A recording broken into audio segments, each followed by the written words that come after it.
Hello and good day everybody, welcome back for some Civ6 action. Today we're gonna have just a 2v2, not a 2 versus 2 versus 2 versus 2 versus 2 versus 2 versus 2, but a 2v2. This time let's actually take a look. La Pegre on the left, we got Unlucky on the right. It looks like we're gonna have a choice of the maps here. We're gonna have Primordial being taken out, Inland East versus West, and it looks like there's gonna be open choices for Rich Highlands, Lakes. Oh, Lakes, never mind, the puddles just got taken down, never mind. Good and up, and also my hair closing. Hello there, sir, and welcome. Echo Supreme, good evening, sir, and welcome. I did see also hello, sir, hello there, sir, and the breakfast stream. Eddie Coffin is calling out. Good evening, good day, sir, and welcome. Yeah, it is. Well, it's kind of middle of the day now. Right? It's 5. Okay, so choice another one. The 7 puddles have been taken down here by team. Actually, I don't know which team. Let me actually turn my phone off.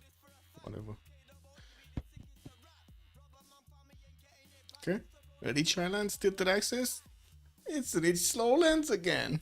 Whoa, in a 2v2 also? Well, this is gonna be kind of a small map or a big map. You may be 5, but you normally don't sleep until 3 a.m. Yeah, that's true.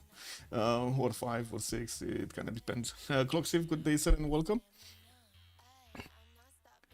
Okay, so they're gonna need to go through the normal ban phase here. I think it's just 7. I don't think they have an extra one. I'm pretty sure it's actually just 7. Why do they have... Why is this 4v4 kind of selection here? They should just pick 2, no? Wrong draft? Wrong draft? Or is it just for the map? Or is this just for map? Because I'm pretty sure it's 2v2, not 4 versus 4. Oh, we're using the safe drafter and adapting, okay. Who's playing for Lucky? I think I saw Barichola, and let me actually take a quick pick. And Hora de Worka. Ooh, we got Brazil in the house for Unlucky. And on the other side, we got La Pegre coming up with Rom Rom and Soft Style.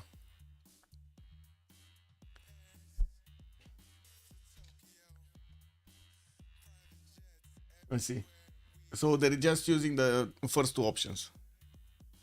There is Sunshine in Romania. Yeah, I don't know. I don't know about Sunshine. Some of the 2v2s just dropped in chat. Yeah, that's what I was actually expecting to see it in chat. But it's fine. I mean, definitely having a UI is much better, no? Some form of visual interpretation.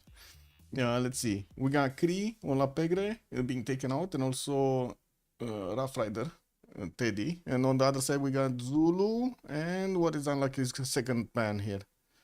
So I think they need to go for 5 bans each, no? That's usually the 2v2, the 2 versus 2. Only 5 bans. 7 bans would be a bit too much. Goal is going to be taken out by Unlucky. Okay. Got it. So just first rotation. Makes sense. Easy. Easy peasy. Goal being taken out. Interesting. Man, after I've seen it time and time again that Goal and the new Vercingetorix are not that, you know, extremely productive as they're advertised. I'm like, why are you still picking them? Well, I guess they do have other advantages as well, just like the culture, for example, of mines. But anyway, let's see. Tokugawa on La Pegre. And Genghis Khan gonna be taken down by Unlucky. So okay, they're starting to take some of the aggressive ones out. It's a rich slow land, so I'm pretty sure it's gonna be slow. It's gonna be quite a bit of land between them and their opponents, and I don't think they're gonna go for any kind of like pony timing. We're probably gonna see them like coursers, maybe some calves, some cuirassiers. Even though you've seen it multiple times that actually the players do prefer to go for the calf tree actually than go for the cuirassier tree. It is what it is.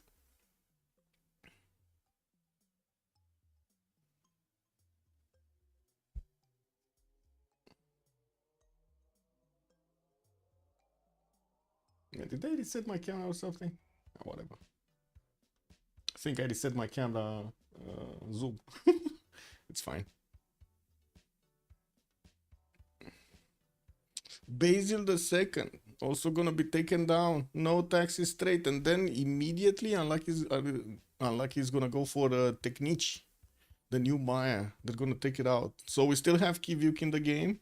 I'm actually curious if Kivyuk would work actually on Rich Highlands. In a 2 versus 2. I know it works on rich islands because we've seen it before. It has a very good, very good potential, but not or high potential. But we haven't seen it in a 2 versus 2 format. I'm pretty sure there are other civs also that might be played here, and we do need to see if they're gonna go like half aggressive or they're gonna go full simming on both sides. Also, if they're gonna actually want to pick one of those coastal nations. You've seen yesterday at Age of Steam actually, Joe. Just went vroom vroom. Let's see. Olympia gonna be taken out by La Pegre, and Unlucky are gonna take out Gorgo. And Trisong Detsen walks in the game over here. Oh man, I think Trisong Detsen would have definitely deserved a better ban than Kree or Teddy. Isn't that like? Aren't you feeling the same here? Kind of feels like she's a bit too good. Well, I guess we're gonna actually see the Rutatapas. It might be a quick game. The Artapas are just amazing. Well, is it Artatapa? Oh, give me a second so I can fix the slots. Where is it? T, right? This. Yeah, the Artapa. Artapa. Rutapa. Anyway. Now. They need to pick two, right? In sequence now on Unlucky. And I did open up actually the score. Give me a second so I can link them up. We can talk about this right after as they're choosing their civilizations. No! Oh, wait a second. Orca did pick Poland. Okay. They picked Poland. So we might see some Wing Hussars. We might see culture victory? Culture victory in a 2 versus 2. Anything can happen Tuesday. And what's the second pick?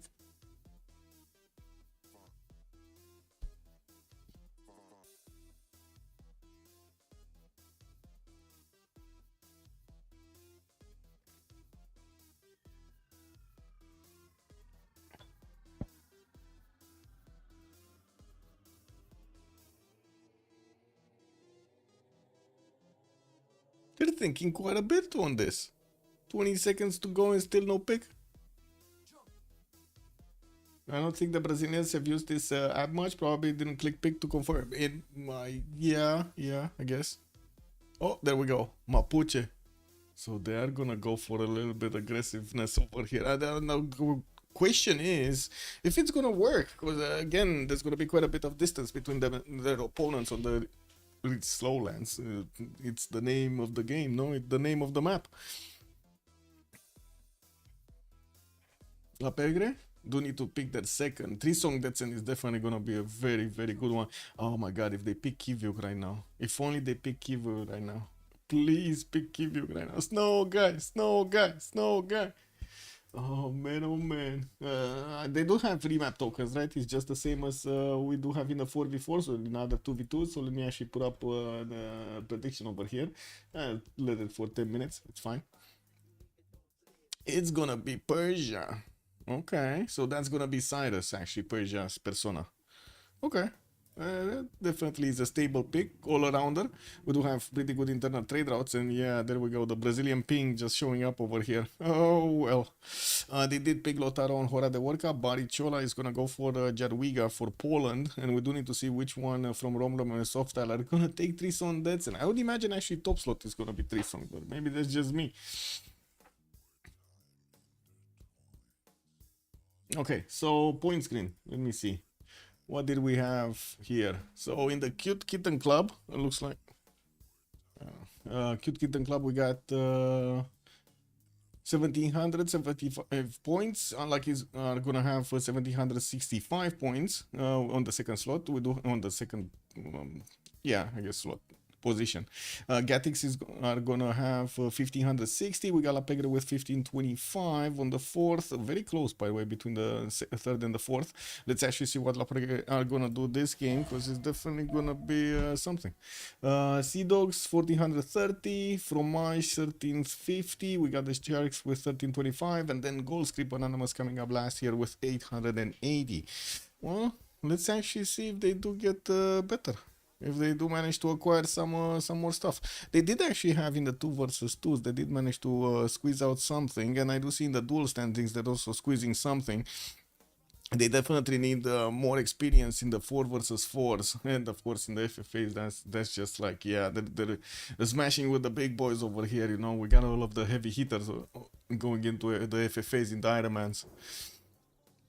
Okay, so this is gonna be the first map. Barichola with Hora de work on the left side, and then Softstyle and Robrom on the right. So let me actually put up the team labels really quickly.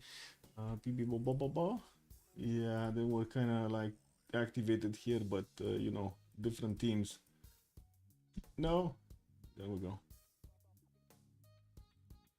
So this is unlucky, and this is La Pegre. Let me see if I can actually, you know, there we go. Should be fine. Okay, so let's see. What do we have? Barichola. Let's take a look. Barichola. Barichola. This is Mapuche. This is Barichola. Ooh, wait a second. They have coastal connections. Very nice. Looks like Poland here is going to have his 2-2 base. Going to have access to a coffee tile in the second ring, southeast. And I do also notice he's going to have another water body towards the southeast where there will be also an opponent. We got Pegre over here for him to actually trade punches with. So it looks like the map is going to be split into 2 1 versus 1s. It's going to be Mapuche versus Trisong Detsen, and then we're going to have Pegre going against Poland. Poland looks like he's gonna have a bit of a problem with the fresh water. Doesn't have rivers, has his own lake here, a river northwest, but quite a bit to go. And then this little puddle over here on the right side that also has an oil tile. There is a river past the mountains southwest, but it's gonna take him quite a bit of time to get here. Like 1, 2, 3, 4, 5, 6, 7, and 8 to settle. That's a long time, man. Let's see the other way. 1, 2, 3, 4, 5, 6, 7, 8, and 9 to settle. I don't know. I don't know if second or third settles would actually make, you know, any kind of a splash over there. We're going to need to see if he's going to get a connection city or maybe he's going to go for a coastal, but it's definitely not ideal terrain here with the fresh water. And let's take a look at also Lotaro. We do have his teammate here next to a volcano. Has a 3-2 banana, extra food. Looks like he's going to have also pretty close up tiki hut over there on the northwest. The second city, pretty good. Bananas and also a river so he can get the fresh water. Unfortunately, there are a lot of olive tiles next to the mountains here, and he's not getting those campuses down for the extra adjacency. We do have him also on the western side with another river that would actually just go directly to Tibet, to Trisong Detsen. This is going to be quite interesting to see if he's going to populate this. This is a pretty good settle, right? 1, 2, 3, 4, 5, 6, and 7 to settle next to a banana. Has access to a truffle tile, 2 truffle tiles if he actually wants to get that third ring one. And I'm pretty sure he can even try to settle closer, right? You will get one city here. Kind of depends on exactly where he's going to put this one. This is the faster setter, right? This one on the oil tile would be the fastest setter he has. 1, 2, 3, and boom, you settle. Anyway, we do have Ngulumapu just placed in place, and looks like he didn't want to go for the jade tile. He wanted to be closer to the bananas, and I'm pretty sure they're gonna actually accumulate their gold so they can get that for Ngulumapu. Let's see, Softstyle. Softstyle is the next. We got Pasargade. +4 campus in the capital using the geothermal in the 2 mountain tiles. Very good settle over here next to 2 bananas. 2 in the first ring, 1 in the second ring. 1, 2, 3, 4, 5, and 6 to settle. That's the best settle and the best second settle that we've seen right now. He also has Yokul in the south. Oh my. I mean, that's also a pretty good second settle. What is this? Oh my, he can actually put 2 cities. Oh, I would just put one directly on top of it. Okay. This feels like amazing. Anyway, yeah, I'm pretty sure Softstyle is going to be happy when he's going to figure that out. If he's going to figure it out, because, you know, we've seen it before and they might not figure it out. Let's see Rom. Lhasa getting his scout out next. It looks like he's gonna have a truffle tile northeast. Has southwest on the same river, another place to go for another settle. And from what I do see, the warrior is starting to scout towards the north. Fresh water, some puddles on the eastern side. There's gonna be this river that takes him to Mapuche, and I'm pretty sure he's definitely gonna want to try to get a city here to put some meat in between him and his capital. We're gonna need to see how much meat is he gonna manage to get here, and how much he's actually gonna settle on the coast also.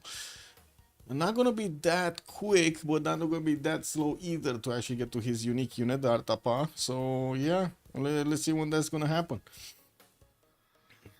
Okay, we're turn 4. The players are still trying to gather information about their surrounding areas here.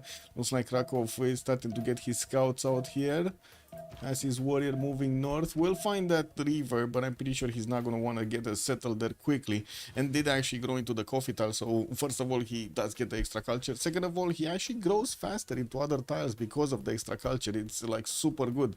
Unfortunately, the algorithm for growth, for tile growth in a city center, it's kind of weird. Like that's why usually players do want to spend quite a bit of gold on their tiles to maximize what they can actually get, because the AI just, I don't know, man, just prioritizes weird stuff over there. It's like no brain, no brain.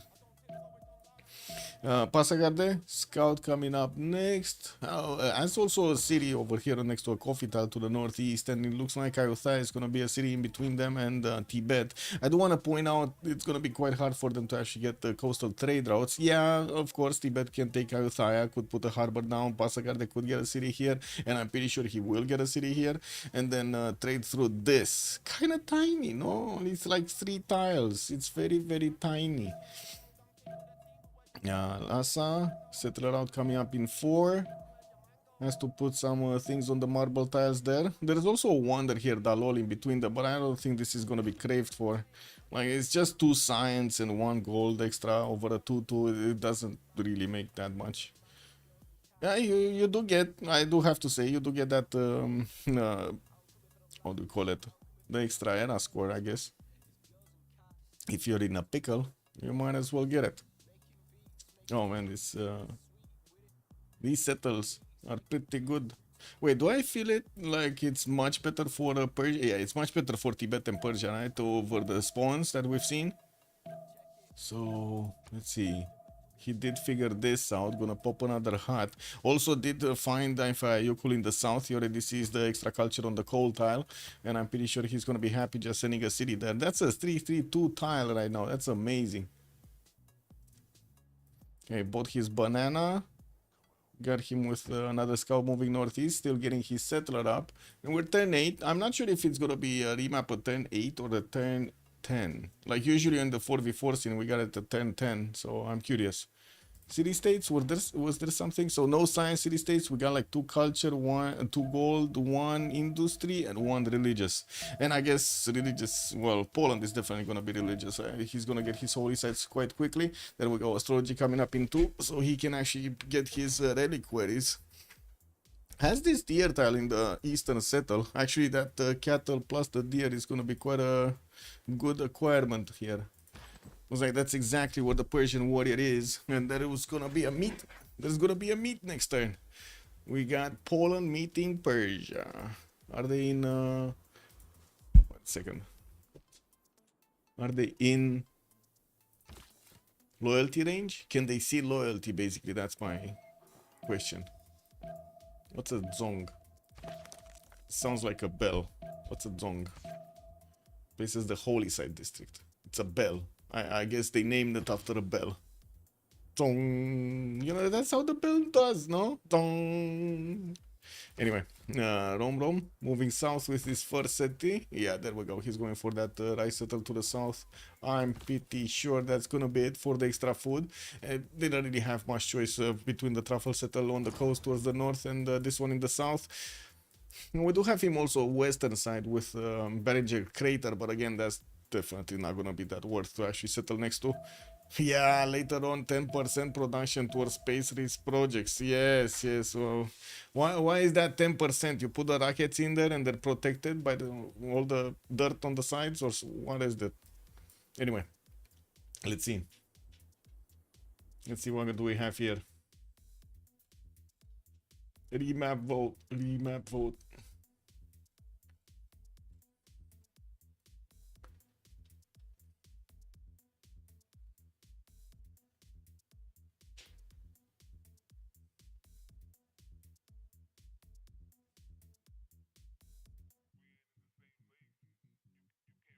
What? Looks like La Pegre did vote, but we're still waiting for Unlucky to choose their pick here. If they want to use the remap token or not. Well, Softal with Rom. Softal definitely has the best spawn ever. And this is gonna be the map. Okay, this is gonna be the map. So let's see. Let's take a look at. First of all, let's close the prediction. Give me a sec. Choose an outcome. 0 remaps. There we go. We got this. Bam, bam, bam. And I think we're gonna put directly the who's gonna win this, because you know, 2v2 kind of fast usually. La Pegre or Unlucky. And I need to scroll down. Oh my god, there we go. And put it for like 20 minutes. Let's say 20 minutes. Okay, so Jarwiga gonna have Krakow getting his holy side down in 3. Looks like he's sending his second city towards the eastern side over there to get next to the deer. He does have another thing he had towards the north that he actually just went around with his warrior. Might actually be picked up by Persia's warrior. He did actually meet his opponent. He knows he's here. He doesn't know if it's directly east or it's southeast. And of course, we're going to need to see how quickly he can actually get that information. We do have a slinger that also is escorting the settlers, so he doesn't get disturbed by the warrior. Looks like horses in the first ring from Krakow, also an iron tile here in the first ring from Krakow. Both strategy resources are going to be easy to acquire for him and use at the beginning. We also do have Hora de Worka here, actually going for bronze working in 7. Like usually the normal opener for Mapuche is to go something like campuses and then into a bronze working or campus commercial into bronze working, but not directly bronze working. This is going to be interesting if he's actually going to pull off an early attack against Tibet. Might have a chance before he gets his unique unit there. We got another settler coming up in 6 from Engulumapu. He did get a builder, improved his J tile for an extra amenity, got the extra culture going, and now started started expanding a little bit faster with his style acquirement. I'm a bit surprised about his choice to put a city here. I was expecting him to actually go for the banana settle in the southeast on this 1-3, but it looks like he's gonna go here, right in the middle of nowhere. We do have another banana city on the 1-3, I guess, and this would be in the middle of the two cities, right? He can get one on the coast and one in the south. He also has that amazing ability to actually trade with Krakow, or I should say with a city that Krakow is going to place here on the coast, which if they do manage to get this going, we've seen yesterday in other games how much it matters to get that international trade route through the water. Let's see. Strategic resources, horses second ring. We got iron second ring, easy to acquire, not a problem. And it looks like he also did meet Tibet on the western side. He knows his opponent is here. He knows he's not that close, and I'm pretty sure he sees the loyalty. We didn't have Tibet yet send the city towards the east, and that's going to be a question. That is going to be a question if he's actually going to send the city to the east. How far away is this? 1, 2, 3, 4, 5, 6, 7, and 8 to settle. Ugh. So many 8 to settle cities here. That's a long time to actually get the second and the third city going. Maybe 4th or 5th. Persia, we do have him moving directly for the Fire Yokul settle here. Is he gonna settle directly on it? He does. Look at that. He doesn't care about the fresh water. He just wants the culture and the volcanic soil. Man, he wants to be warm. I see. He needs a blankie. Yeah, it is what it is. I was thinking maybe there is a synonym for blankie, but I'm not sure exactly how it is. But it's just the South Park thing that came into mind.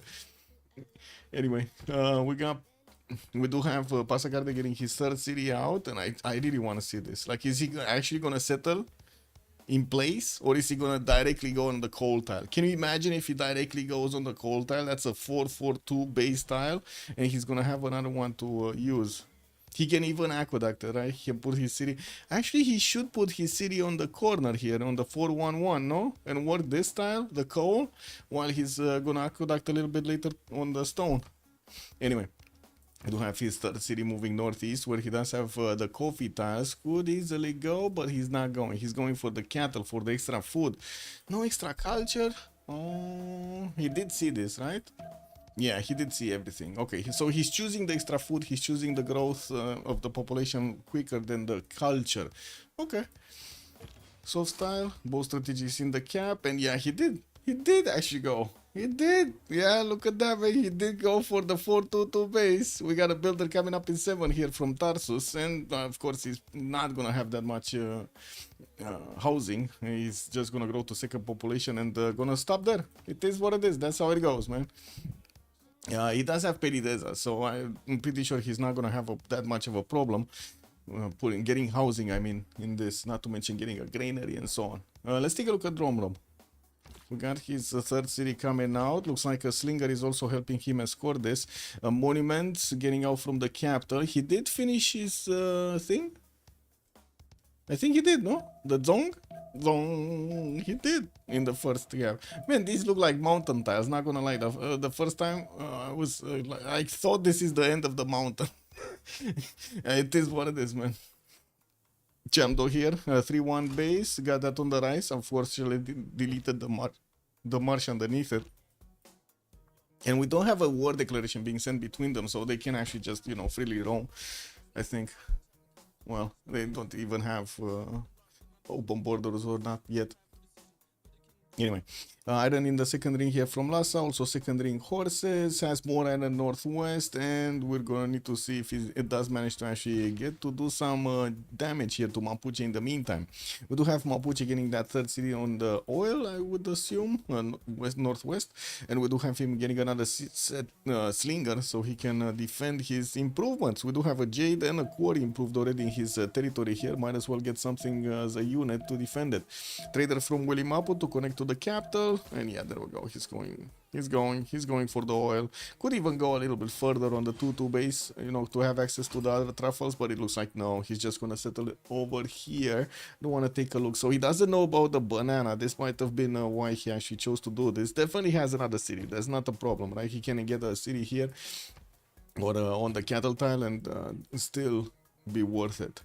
It's fine. It looks fine. Fourth city also coming up from Engulumapu. While he did discover his bronze working, he's going to need to improve first of all his iron mine and also start to get the encampments now. And we do have the first one being placed from Nagmapu. It's slow. 9 turns to get going. It looks like he's not even going to try to start it up. He's switching to a slinger here. And we do have a 3-turn encampment from Engulumapu soon. Okay. Shrines in Chamdo. We got some another settler moving west. Ugh, this is an icky city. No 2-2 base, no double 2-2s. Just it's gonna need to spend quite a bit of gold on it. It is what it is. He does need also a builder to start improving some of his tiles, but first he does want to get his shrines up for that face generation. We're also gonna need to see what happens here. So Poland did go for the 3-1 base on the cattle tile, and we do have him grabbing that deer tile in the second ring while he's gonna get his trader out from the capital. He did choose religious settlements as a pantheon. Now usually Poland does go for 2 cities, into holy sites, into religion, into 4 to 5 cities afterwards.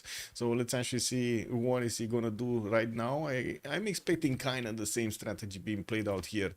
That second holy site in Gdansk, his 3 turns out from finishing, and he did manage to get a project out. He's 19 out of 30 points right now, but I'm pretty sure he's just making like 1 or 2 points, right? Or 3. No, 2 points. He has a shrine and a holy site. Yeah, there we go. City states, we did take a look. Samarkand, Muscat, Ayutthaya, Antananarivo, Brussels for the industry, Yerevan for the faith. Looks like also Mapuche is gonna go for the triple encampment setup. We got a third encampment from Willy Mapu. He did also choose a pantheon, God of War and Plunder, while we don't have any encampment on soft style or his ally, Trisong Detsen. They're going for something else. Looks like Romrom will have to train desert people. Yes, and we got Tarsus here needing to train actually. How do you even call this? Like, this is kind of like a weird stuff happening here, right? You do have the snow guys next to the volcano guys. How does that work? No, it's just weird. It is what it is. They're gonna break apart from the heat. Initiation rights on Tibet. We do have him finishing up his shrines, and I do see he did manage to get a few builders, a few warriors actually, to keep his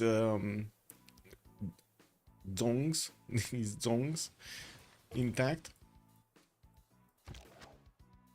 I'm a bit surprised we don't have this builder going for the iron mines. He does know about them. He just He's not going for them. He has 1 iron, 2 iron. This one is actually in the borders here in Nagmapu, getting a slinger out the moment from that city center. And it's gonna grow. He's gonna get his second population soon. Pingala opener on Pasagarde. We do have a fourth city also getting out next. I would assume it's gonna go for the banana river settle here. This is awesome, by the way. So much food coming out from 4 bananas, 3 3-2s and a 3-1. We do have also here Krakow going for Moksha, and I do see he started off already on a settler. He's 2 points. I guess it would be like what, 4 turns to get that. Might be a bit too much. It's fine. It's like 3 turns actually to get that, because he's gonna get the holy set here in Gdansk and is gonna start making 3 points. 3-pointers. Okay. Well, usually the players do want to get the religion here on Poland as quickly as possible, even quite a few times going for the second project, so they can start acquiring the faith per turn as quickly as possible for the monumentality golden age. Because as much as you acquire from the beginning of the game, the more you're gonna have at the start of the monumentality, and you're gonna get to buy builders everywhere, maybe even have enough for a settler here and there. Let's see. Mapuche is gonna go for Liang capital. Does he actually have a good Liang capital? That's a 1, 2, 3, 4, 5, 6, 7, 8. Yeah. Let me count again. 1, 2, 3, 4, 5, 6, 7, 8, 9. 9. And of course, when he's gonna get the niter, he's gonna get a 10th. Okay, well, let's see. Is this gonna be extra food, extra production capital? That should be a big capital here. We do have that fourth city also coming out from Engulu Mapu, and I do see he's finishing up his first encampment soon. He's gonna start rolling in the points. He also does have God of War and Pandas, right? So he's gonna get extra points from each of these encampments being built, 1 extra point each. Moksha chosen by Tibet. Getting another one of these zongs to the western side of Paro here. It's just a +1. It's not that big. He didn't have irrigation to actually put it on the rice tile. He needed to actually take out that marsh. It is what it is. We do have a builder. Moksha. Anything? No? War declaration has been sent. Something is happening. Something is smelly somewhere. Oh, beautiful. By the way, Tarsus just getting bigger and bigger and bigger. Commercial opener here from Pasagarde and Hamatana. This is not the war declaration. Is this the war declaration? Oh, Mapuche actually started to attack into the Tibetan scouts. I see how it goes. We do have an encampment also from Manamapu coming up in 5. And you do see there is a scout from Tibet next to it. So I'd imagine there's going to be a bit of a boom boom here. The slinger should start to throw rocks. Maybe Big Petra. Yes. Oh, yes. That would be nice. Maybe Big Petra indeed. Not here. I mean, it's kind of lollish. Here maybe? But it's where is the fresh water, man? Non-fresh water Petra? I mean, I guess. I guess you could do it, no? Non-fresh water Petra. Anything is possible these days. He does have this position here, so he can actually get quite a few chops and also benefit from the truffles. Might as well chop, the snow tiles. Anyway, let's see. Mapuche is also getting quite close to one of the Tibetan zongs, and I do see that zong is getting built in 2 turns. We do need to see if the slinger is going to push him out or not. Commercial hubs are going to finish quite quickly also from Persia, while we do have the first prophet coming out from Poland here, and he's going to activate it in Krakow. We do need to see him also getting another one of these shrines in Gdansk, but first things first, getting the settler is going to be a priority, and of course plugging in Moksha in that capital for the extra culture. We do have Bari and Hora de Warka both going for horseback riding. They do need to get their horses actually improved here, and we do see why he was keeping that builder. Mapuche really wanted to get his Shemamul down. That would be his unique improvement, giving him the extra 3 culture and quite a bit of production, 2 extra pointers. Maybe next to the mountain to get the aqueduct. But it is, no? Like this tile, it is next to the mountain, yeah. Well, not a lot of housing, no? You actually need to invest quite a bit into it. Maybe like at least a shrine or a builder to get stuff moving. And of course, if you really want Petra, you need those chops. I guess we're gonna need to see what Trisong Detsen is gonna do. I didn't like Petra, but I haven't seen Petra in so long. And I like Petra because, the goal points on all of those tiles, basically. We do have Mapuche's fourth city also moving north on the coast, and we do see him going to get his encampments done. Unfortunately, Tibet did actually put his scout on the encampment coming out from Ragmapu here, and there is a slinger trying to actually shoot at it. Let's see. Okay, he moved out. Not before Ragmapu switched his build queue, so the one turn did not go into the encampment, unfortunately. We do have also barracks from Mapu. He might actually take all of these generals. Like, he's already on 2 points. He's gonna get 3 points from barracks, 4 from this, 5 actually from this finishing. 6 when he's gonna get a barracks here, 7, 8, 9 when he's gonna get a barracks here in Nagmapu. That's a lot of points, man. A lot of points. 4 turns and boom, you get a general. 4 turns and boom, you get a general, and so on and so forth. Now we got the traders coming out from Chando to connect to the capital, and I do see we do have Paro going for those shrines. Talking about faith per turn, we got Rom here on 12, while Barichola is already on 32, getting that reliquaries religion with tithe for the extra gold per turn. We do have him with that also Pantheon for religious settlements, getting the extra possession towards his settlers. Okay. It's going south with the city. 1, 2, 3, 4, 5, 6 to settle on the coffee. Or he can go here on the maize. 1, 2, 3, 4, 5, 6, 7, and 8 to settle on the maize. Oh no, he's coming back. Wait, he moved back. Where is he moving back? Okay, he's going on the coast northwest. I mean, that's fine. That's exactly what they should do, right? To get the connections going. I'm not sure if this was necessary at the beginning, but might as well. It's not like he had the other direction safe to go. He does have a problem, though. He needs to shift enter. There we go. Oh my god. Oh my god. Soft style. Soft style. Did you see that move? Did you see that move? He's gonna get that settler. Like, there's no way he's not gonna get that settler, is it? No, there is. There is a way. There is a way. Bari needs to move on the 2-1 and then shift enter his archer here on the honey tile with the settler, and he's free. If he does that, that's free. If he keeps going north, he's coming back, man. He's coming back. He found the way, the one way. Probability for Petra probably very low. Yeah. It's gonna be wargaming. Let's see. Another settler coming up in 2, and I do see Persia is keeping a warrior and a scout next to. They didn't invest into some unit. They don't actually have gold to invest. They only have like 12 and 6 gold right now in the bank.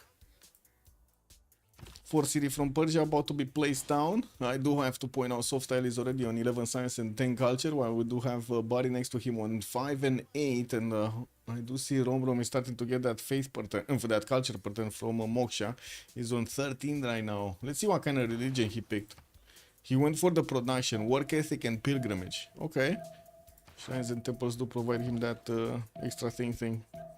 Governor Plaza coming out from Lhasa. And we have quite a few builders also coming around here. He did hard build them, we are not yet there. That could work also, I guess. Getting the archer to meet the settler. Yeah, that worked. No, that worked. In Poland is left. Why? No, it looks like he's fine. Oh, he lost a trader. He got his trader pillage. He missed his shift enter, unfortunately. Oh, that's nasty. That is nasty. I guess he did shift enter the settler, but then he couldn't stop the shift enter of the, how to say, of the trader, right? They were just... Unfortunately, when you want to do this, sometimes you need to let the trader move at the last second of the turn, right? The last action of the turn, so your opponent doesn't get to pillage it. But in this case, he had to shift enter, force the movement of the trader also, and the trader ended up right underneath this warrior, unfortunately. Oh well, it is what it is. At least he's gonna get that settler north. It looks like his initial holy site is gonna get pillaged. Not gonna matter that much. That's just 2 faith a turn. Like, his reliquaries are gonna be the important ones. Getting also an archer, moving a 4 city east side of Gdansk here. I do see him going for the iron tile. Hora de Orca. I do have him getting another builder. I don't see any improvement here from Governor Liang yet. I don't see him actually benefiting from any extra food on any tile, and of course we don't have him actually putting down city parks at the moment. We do have him finally getting a builder on that iron tile in Nag Mapu, and he's gonna finish the encampment there. I do see Mapuche is on 5 great general points at 10. Didn't pick one yet, so there still is time for the other nations to actually get their encampments now. In the tech side, we do have soft tile going for bronze. Next turn, Rom is gonna get his bronze, and I do see they started improving their horse tiles here. Also the marble tiles, so they can get those extra yields from. Magnus establishing Chamdos for the choppy chops. We got a lot of chops here. There's so much forest in Chamdo. So much forest. Pasagar de government plaza placed down. CD Patreon Goddess is a pantheon, by the way. And let's see, Tarsus did get a Perideza, build up a commercial. Now he's working on his granary in 5 turns. Didn't get the market in here, but at least he's starting to actually acquire some merchant points. He's actually on 1 turn right now. Should be on 3 though, because he finished Hamatana and Pasagarde's commercial. I guess they just finished, or they finished last turn or something. Oh, this finished last turn, and this Pasagarde and Tarsus finished this turn. I see how it goes. Okay, pillage here. I guess Persia got a little bit of faith, but he's gonna lose the scout when the second archer comes around. We do have also the warrior that is gonna take a little bit of a beating from these arrows. I guess he's gonna be fine. He's gonna be fine. I think also Hora de Worka did manage to get his horse technology. We do have him going back on writing in the state workforce. We're going to need to see if he's actually gonna start pumping out some horses, because I do have to say he didn't improve a single horse style, so I don't know. I don't think he's making horses. He's not. He's making iron. He's on 6 iron right now. I see soft tile has 8 horses, and Rom did manage to get another horse tile improved for 2 per turn. Pikun Mapu got settled on the coast. Archers coming around here from Willy Mapu, and yeah, there we go. The scout has been taken down, not before he actually pillaged the entire holy site and the shrine, and we're gonna see Krakow here rebuilding them. Honestly, I was expecting him to keep going to build the settler. I think it's more important to get that 5th city out than rebuilding the holy sites and the shrine, because again, that's like 4 faith at that. It's not much, really not much. And there's no bonus coming out from actually having the shrine up, like you have work ethic, for example, on Trisong Detsen, or choral music or something similar. Pingala did establish Pasagarde. Softal jumped up to 15 science and 11 culture. Started placing down the first encampment here. It's from Hamatana, and I do see it's getting built in 4 turns. He's gonna need to get a builder if he actually wants to get this finished. I'm pretty sure he's gonna need a builder here. Like, he needs to probably chop 1 or 2 projects out if he actually wants to secure. And we do have a builder getting out from Pasagarde in 3. Yeah, probably that's the reason. Definitely needs to get another builder in Tarsus also. Only managed to build like 2 mines from what I do see. Yeah, there are like 2 mines. And a Perideza, which of course is giving him some extra culture and gold on that tile. Okay, 4th city coming out from Lhasa. We're also 1 turn away from seeing the golden age, and everybody did manage to secure it, no problems for them. We do have Tibet still improving some of his tiles. Also got an encampment down from Chamdo, finishing it next turn. Same problem, he needs a builder, and he needs it now. He needs to chop his projects out, because again, we're gonna have Mapuche just finishing up more and more of these encampments and keep adding points here. He's right now on 5. When he's gonna finish the next encampment, he's gonna be on 7. Skavenplatz are finishing next turn in between the mountains here. Has a beautiful spot for a Shemamul, no? No, it's not. Oh no, the rainforest. He needs to chop the banana in the rainforest for a beautiful spot. Getting that extra culture is quite valuable. Anyway, more builders on the right. There's quite a potential over here for also Magnus City and Willy Mapu. There's so many chops, not only forest but also rainforest chops, and some of the food ones with the cattle and bananas. Jargonat, hello there, sir. Also, Poland seems dead. Poland is gonna have a problem. Yes, he's definitely gonna have a soft style problem. Yes. Also, Jargonat saying that it's daylight, bossman. Yes, it is kind of daylight, bossman. Yes.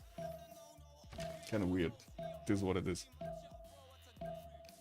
Okay, 5th city coming out from Krakow next. And he did replace his guy from Plaza. I didn't have the opportunity to actually finish it. We do have him finally actually getting a settler to escort his settler, and Wroclaw did actually settle here to the south of Antananarivo. There should not be a problem acquiring city states in the 2 versus 2 format. I think it's only a problem in the other one, no? Anybody from the stream can say? I think they can definitely go for this, right? They can take city states. It's only the 1 versus 1s that they're not allowed. Also, Kobus, hello there, sir, and welcome on YouTube. Let me actually pop the chat on YouTube so I can see it next to the other one. Okay, there we go.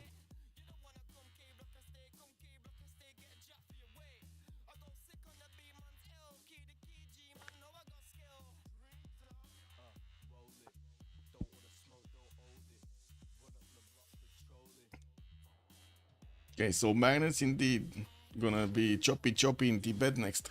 We do have 1031, so let's see. Monumentality Golden Age on Jadwiga. We do have him on already 212 faith in the bank. He's repairing his holy set and the shrine in the capital.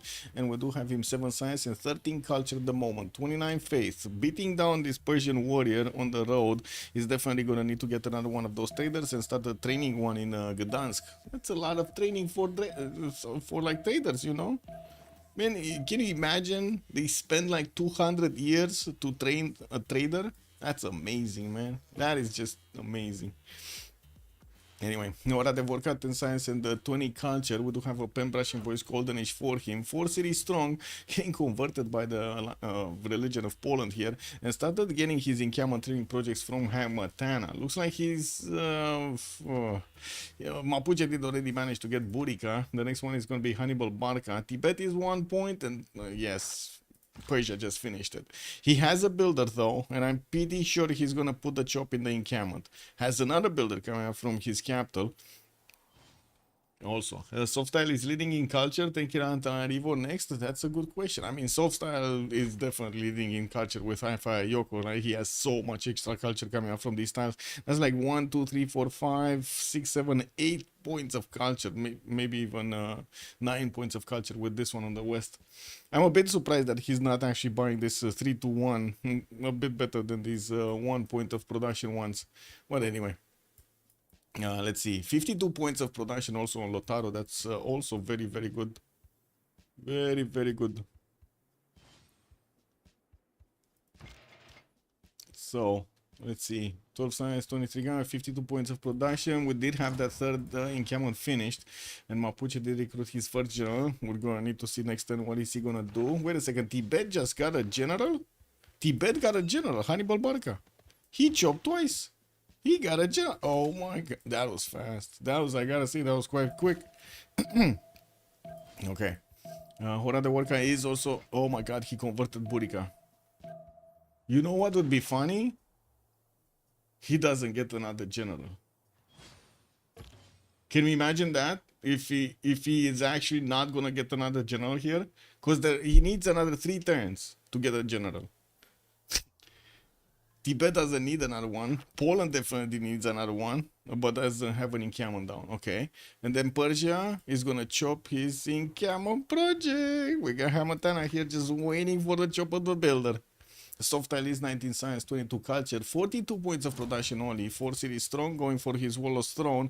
Could definitely settle a city on the east side on the marble tile, on that 1 tile lake, and started making merchant points. Marcus Licinius Crassus is going to be the first one. That also allows him to get 17 points of gold a turn, which is not too shabby at this point. Not too good, but not too shabby either. Also, Softstyle, yeah, lost trader in a holy city, yeah. Also, ball settle from Bari, you said? Wait, what is it? Oh, Softstyle. Yeah, I mean, he did settle on the bananas. This is kind of a must, you know. I would really consider this kind of a must-have city.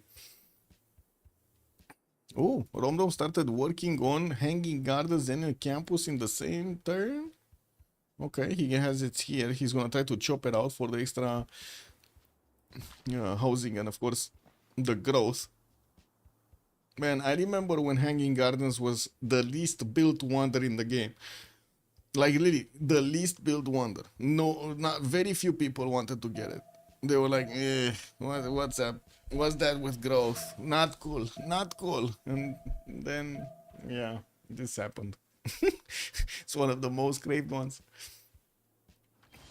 Yeah, it's super strong on some of the civilizations. I'm a bit surprised we don't see him actually chopping cities here, but I guess it is what it is. So let's see. Choppy chop. More settlers from Mapuche. Hora de Orca is gonna try to get another 2 cities here. It's gonna put him on 6. It definitely has an easy city on Willy Mapu, and he has this one also. He's building up a road pathway, so this is gonna be much faster to actually get onto this river to the southwest of Nag Mapu. This probably would be the fastest choice to get there. Has access to bananas, to some pig tiles over there to get the extra gold from. And I do see him actually starting to play some commercials down, so he starts to make some extra gold. Has a +4 here in Willy Mapu, got that splendid promotion going. He's getting his horseback riding next turn, and I do see him also the top production in the game. 58 raw production points here on Hora de Vorca on Mapuche. Poland did place a known freshwater city Legnica in distance to get a coffee tile, and I do see him getting that granary for the extra housing, while he's also plugging in magnets in Gdansk. Does have quite a few chops over here. We're going to need to see him getting that faith worked so he can actually buy all the builders, and yeah, look at that, man, hanging got this guy that just got chopped away. Tibet manages to get it going with 2 chops, getting a 4th, 5th city out, and now started working on the 6th and the 7th here from Paro and Chamdo. Why is he moving here? It's not like he's actually getting a military from Paro, no? Anyway, this is what it is. Do we have a general from Persia or not? Wait. He's still... No? Okay, 1.1 point at 10. So he's just gonna hard build the first project. Okay, we got Persia here with 24.7 points. Mapuche is 26. Now Mapuche is looking like he's gonna get his second. Yeah, definitely gonna get his second, because Poland is a bit too late. If Poland could have actually chopped the encampment and started working it like 5 turns ago, yeah, definitely could have been different. But I'm pretty sure Hora de Orca is gonna get his next general. And we got our answer. It's not gonna be Governor Liang. Extra points of food and production. It's gonna be the city park. City Park Liang. Which, to be honest, I'm not that happy with that choice. Like, honestly. Rom take care of that to get the trade routes going. Let's see. Maybe. Yeah. Like, positioning his general here in preparation to actually take out that. Get the general accustomed to the cities of power. Stonehenge coming up also from Chamdo. He's gonna get a 3rd belief in his religion, and I do see he's actually moving his settler towards the south here.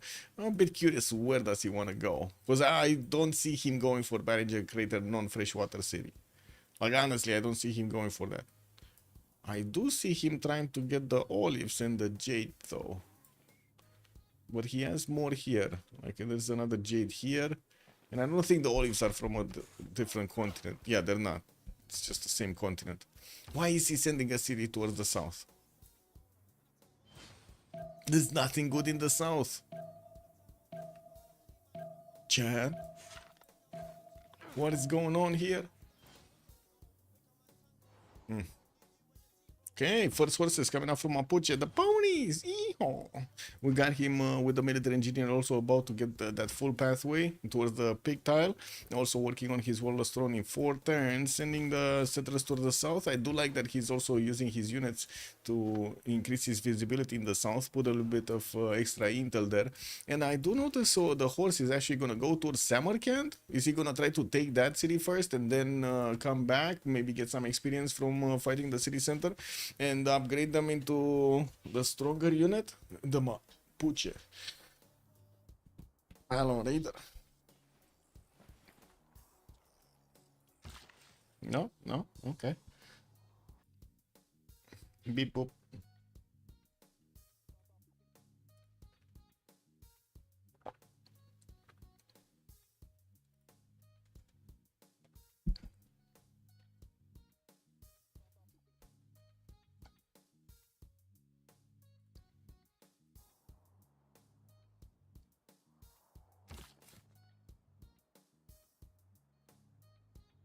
Settler. Oh, there we go. We got a general here in Bak 3. And looks like the Wallostron is finishing up in Passagarde in 2 turns. He's gonna chop it out. I thought he's gonna chop a general, and I think he thought too that he's gonna need to chop a general, but it was fine. Second in camera here from Wroclaw, and I do see Wallostron is going up in Krakow also in 5 turns. We do have in the stat screen a bit more science on the side of soft style over everybody else. So while he's on 23, everybody else is like 13, 11, 14 stuff. I do see Starsus is also going to get Liang, so that's going to give him the protection against volcanic soil explosions here, and well, I should say natural disasters that are going to happen. And I do see the first Immortal is starting to come out from Bak 3. He's going to hard build it, not going to actually use it. Oh, actually no, he's going to chop. He going to chop. And there we go, Poland just chopped his general. Trumtrak. I said it. I said it. I said it. I said it. He's not gonna get a second general.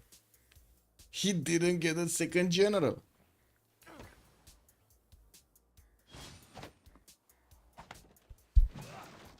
Man, unfortunate.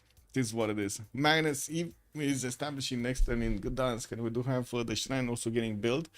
Looks like Barichola is looking to add a little bit of faith per turn. Persia's Immortal did actually get out and attacked one of the scouts here. We do have him needing to move forward, and I don't believe archers are actually going to be a good counter to the Immortals. Usually the archers do actually fall quite quickly to the ranged attack of the Immortal, and if the archer gets in melee range, it's just dead. Wallostrom finishing next. Persia is going to get the ability to actually chop a bit more. They do need iron though. They need a lot of iron. If they want to go Immortals, they need a lot of iron. So Romrom is going to need to also get his iron. He got his iron improved here. Does he have like 2 tiles? No. I got also the city of Kebab here. It's not gonna lie, initially I actually read this kebab because, you know, it is what it is, man. Got a campus from Pano, getting only 2 science adjacency, and 2 more cities are moving to the west side from Tibet. He's actually gonna be on 7 cities quite quickly. He already has 5. 6, oh, he's gonna be on 8 cities actually. Okay, well, looks like Mapuche is also going to go for his 7th from Manac Mapu, getting a victory in the city of Engulu Mapu and finishing that Wallostron while his other cities are moving forward. Let's actually see if he's going to get 1 or 2 more horses. He kind of needs like 2 more horses, or maybe ideally 3 horses to take Samarkand. Yeah, but he is choosing to actually get his markets up for those internal trade routes to increase his tempo here in the production and the food. The growth of the city center gets faster, of course, if it's using internals. And I would imagine he's going to use internals. Could go for externals, and that's a good question if they will want to go for externals, because gold is kind of at a premium. And that is a problem in the 2 versus 2s. Like, for example, take for example here soft style. He couldn't pre-build at all. Like, he cannot. Like, if he pre-builds, he's gonna have a problem. How is he gonna get the gold to upgrade? He can get the resources, but he cannot get the gold. So he's gonna need to either diversify his units, like he's getting the horse out, or try to get the gold somehow. He did recruit Marcus Sicinius Crassus. I guess this guy is gonna give him some gold. And we do have Coleus, one of the next ones. Unfortunately, no extra trade route. Yeah, that's kind of nasty. Nasty.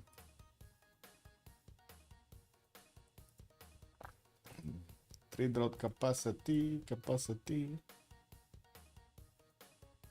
What's his stage?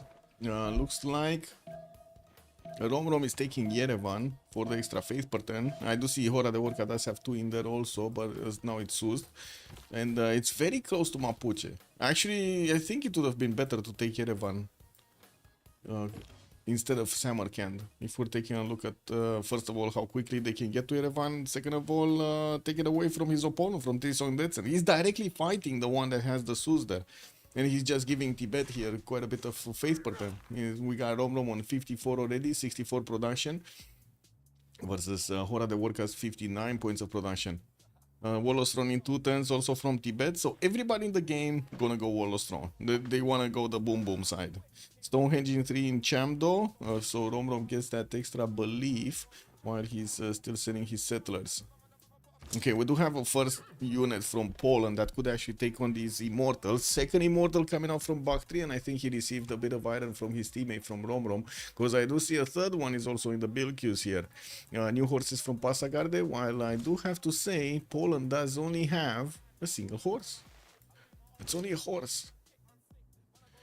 And we do have Oligarchy General, both have general bonus and the +3 from attacking from immortals. From Persia, I mean. Anyway. Tarsus getting another city. Could easily settle on the freshwater, settle northwest. Could even get this one, to be honest. It's not that bad of a city. Not amazing, but not that bad either.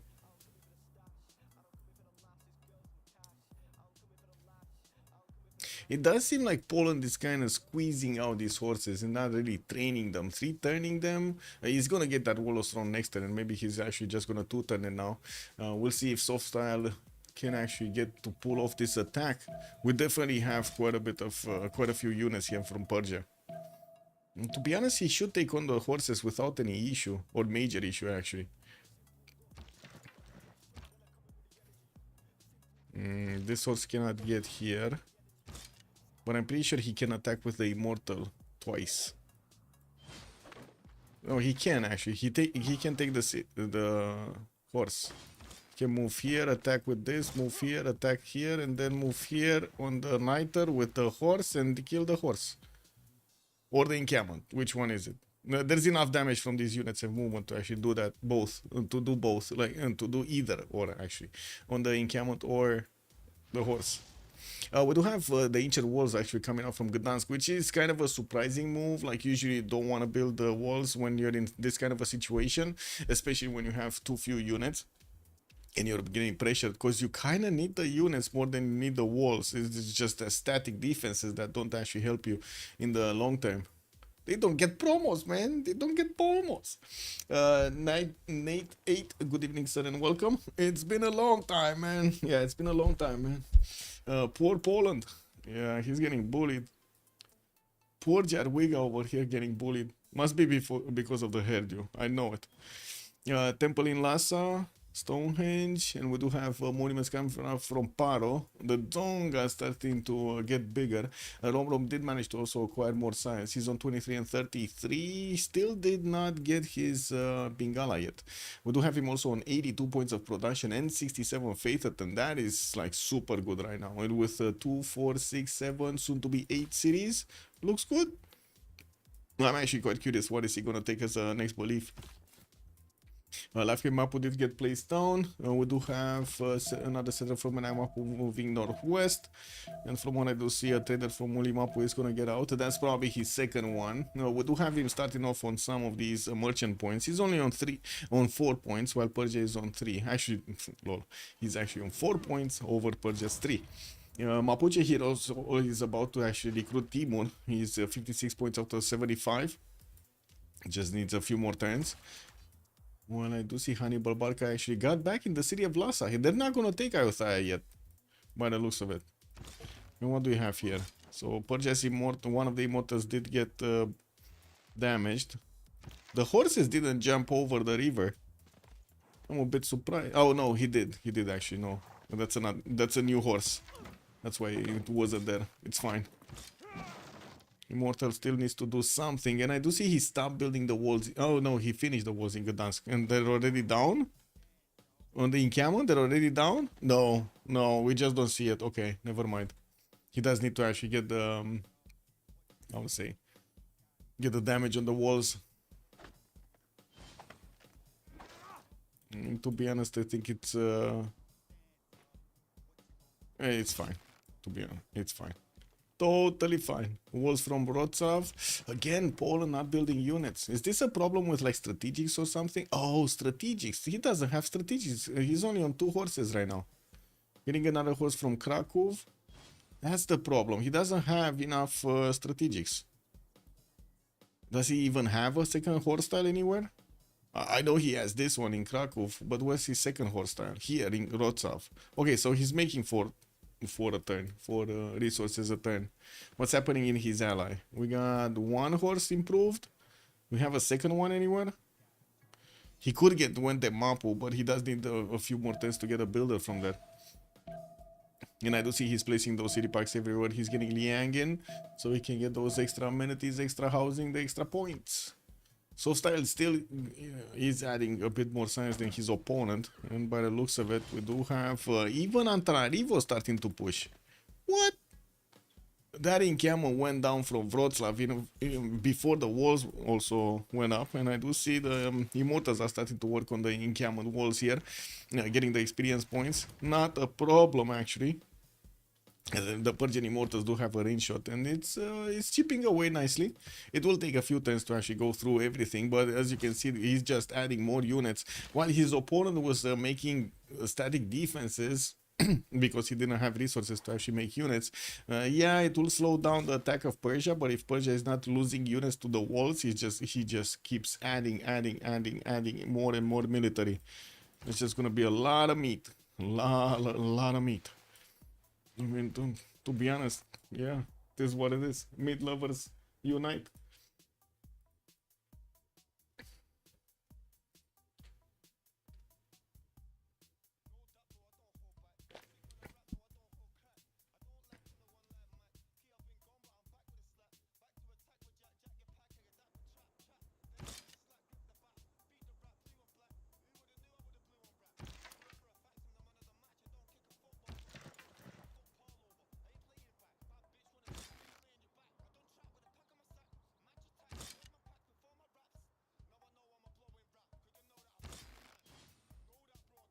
Yeah, the camel looks like it's gonna go down actually faster than I thought. Probably next turn. We do have also Polo managing to get to swordsman technology, so finally he got some swordsman out. He does have iron. That is a good thing.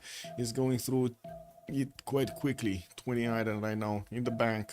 So looks like that settler from Tarsus did go north. It did go north. Why is he going on the main style? Where is he going? Where is this guy going? I hope he's gonna take a left here.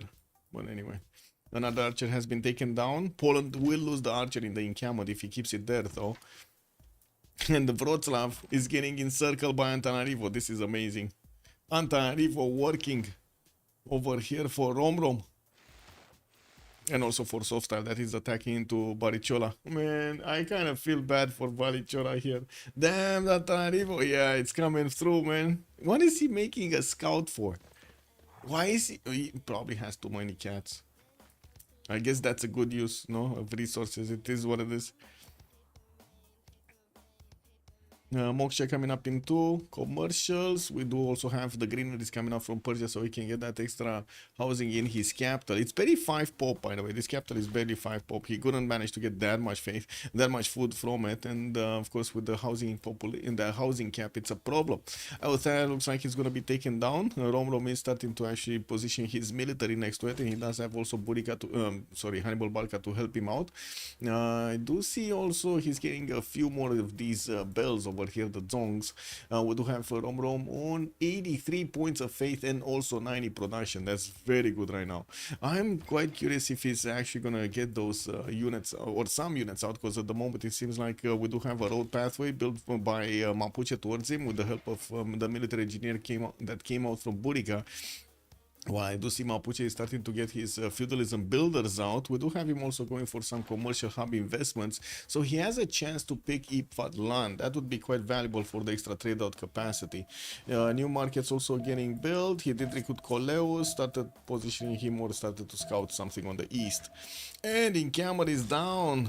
Bow, bow, bow, bow. And we do have Persia's Immortals free to roam here and actually take down another Polish.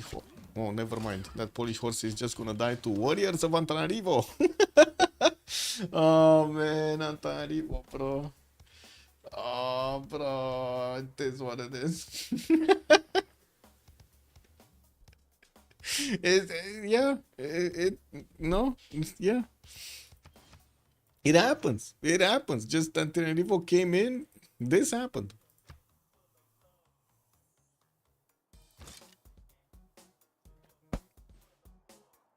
Okay, Persia moving up his Immortals to start to get the shots on the other units here.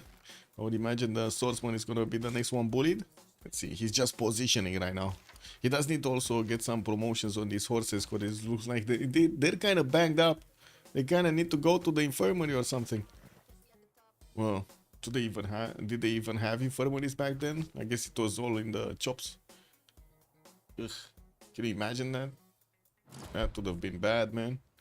You got damaged, chop the limb. Well, this is what it is. Baricciola also started off on his theater square. Poland usually does need quite a bit of culture, so he gets his wing hussars, and that's probably why Poland doesn't want to get a theater square here. I'm not that sure he will get his wish though. And I do see Legnica is gonna go for an arena. I'm a bit surprised, really, honestly. I'm quite a bit surprised. We do see so few units from him. I would have expected a lot more. There are 2 more swordsmen coming out from Krakow. It looks like they're gonna take some time to reinforce the ones in Gdansk, and nothing is pushing off these Persian immortals. You do see that Softar keeps up the pressure and continuously reinforces the front line with new units. This is how you do it to actually succeed, right? Keep pushing, overwhelm, keep pushing, overwhelm. Got this. Wow, it's alive. It's alive. It's actually alive. He can get it back and promote it easily. There we go. There we go. He got a level 1 right there. And I'm pretty sure he can easily take the swordsman. He does need to use one of his melee attacks though. It's not enough from the ranged. Could even switch around some of these units. Oh, wait, did Antananarivo peace or something? No, it's still Rom-Roms. It just chose not to attack into Wroclaw anymore.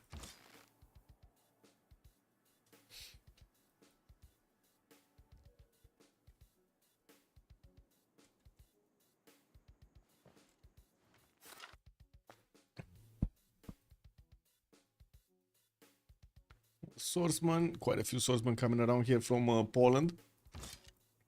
And we do have the new immortals from Soft Style. Looking at the text, we do have apprenticeship coming out next for Rom. While I do see in Soft Style's territory, we do have a campus here, only a +1 getting built, but of course he's gonna have access to actually get a library, get more stuff. Wait, did he not attack? Oh, he didn't attack yet with the big boys. He just attacked with 1 immortal. He has another 3 available.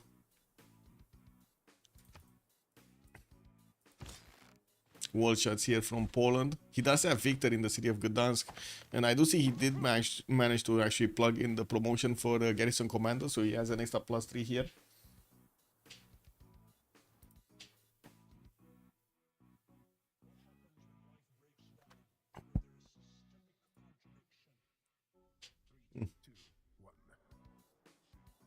Horses, granary in Warsaw. Still no connection on the water. While Mapuche didn't get units in Mapu. He did manage to recruit Timur. We do have him getting a trader out from Engulu Mapu. And I do see we still have a long time in this era. New builders, feudalism builders from Mapuche. And he finally is finishing that barracks in the city that he has, that last encampment, that he built the last encampment in Nag Mapu. And did manage to get also a +3 campus over here. Building another one in Engulu Mapu, that's going to be a +4. Okay, let's see. So, indeed, the swordsman did get taken down. Now we do have another one being put on the chopping block here. He does need to secure the promotions on the immortals, though. Yeah, I kind of feel like. Anyway, now it looks like Poland did manage to resupply his defenses, since he did manage to get access to swordsman and started using his iron. He might run out of it, sure, but in the meantime, he's doing the damage. Doesn't even look like a war, just an immortal trading ground. I mean, there are more units. Come on, let's be real. Right? We do have more units here, more and more units from Poland. So he might pull this off. He might pull this off. I would imagine Persia might actually need to just build a line of defense and allow the immortals to go towards Wroclaw to finish that off, and then chew through Gdansk. Let's see what they're gonna choose. What Softstyle is gonna choose. I'm pretty sure he's gonna be thinking of something. We did have him also place the city of Susa East. He's on 2, 4, 6 cities right now. That's gonna be 1 more over Poland, right? 2, 4, 5. Yes, 1 more over Poland. And Ayutthaya built the walls and actually stopped the Tibetan horses for a few turns from taking it over. It's still under siege, and the city is not gonna recover any health. So I would imagine it's gonna be taken down. Oh wait, There's a heavy chariot coming out next turn. That's gonna beef up a little bit the garrison defense. It might be just enough so the horses don't take it out. Kick. Oh man, unlucky. Yeah. Don't know what to say, man. Unlucky.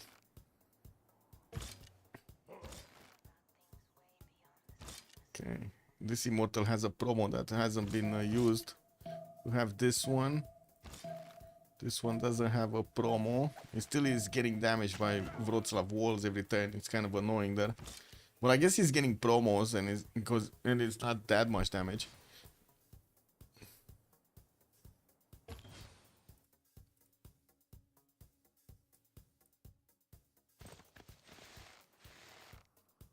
Okay, another swordsman taken down. You see Persia's efficiency here with his immortals taking down units and not taking any damage in return.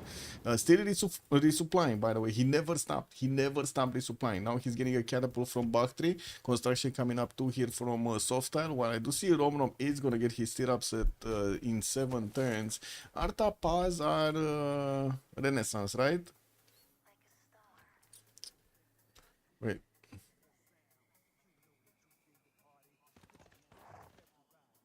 Unlocked at astronomy. So he needs to get... What is it? This? It's kind of weird, not gonna lie. So basically he needs education. Yeah. Basically he needs education. Apprenticeship, education. He doesn't need stirrups. And mathematics. Okay. I did get taken down. It looks like that extra strength was not enough. He did manage to also grab a builder from there. And we'll need to start improving stuff. I think we did have one of the Persian immortals actually die here. Like this one. This one from the encampment in Wroclaw. I think it died. Didn't it have the opportunity to actually eat the wheat? Pillage the wheat? That's kind of... I guess he wasn't fast enough on the buttons. Happens, you know. First catapult is on the way. Is this on a hill? Oh, this is on a grassland hill. Persia's immortal is just keeping that in check for him, keeping the tile in check, so he can get the catapult on it and start attacking. Looks like he's also taking the units from Wroclaw away. We have a very banged up swordsman on the other side of the river that's getting shot by the immortal slowly, but every turn.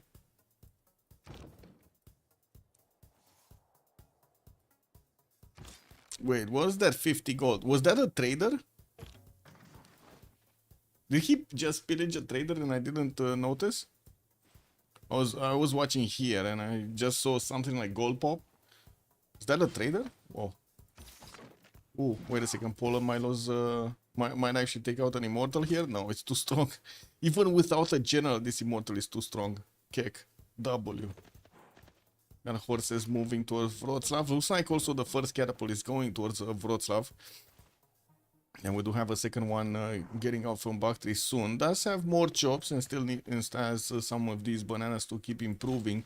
Well, I do see he did manage to get another 3-charge builder to get stuff going.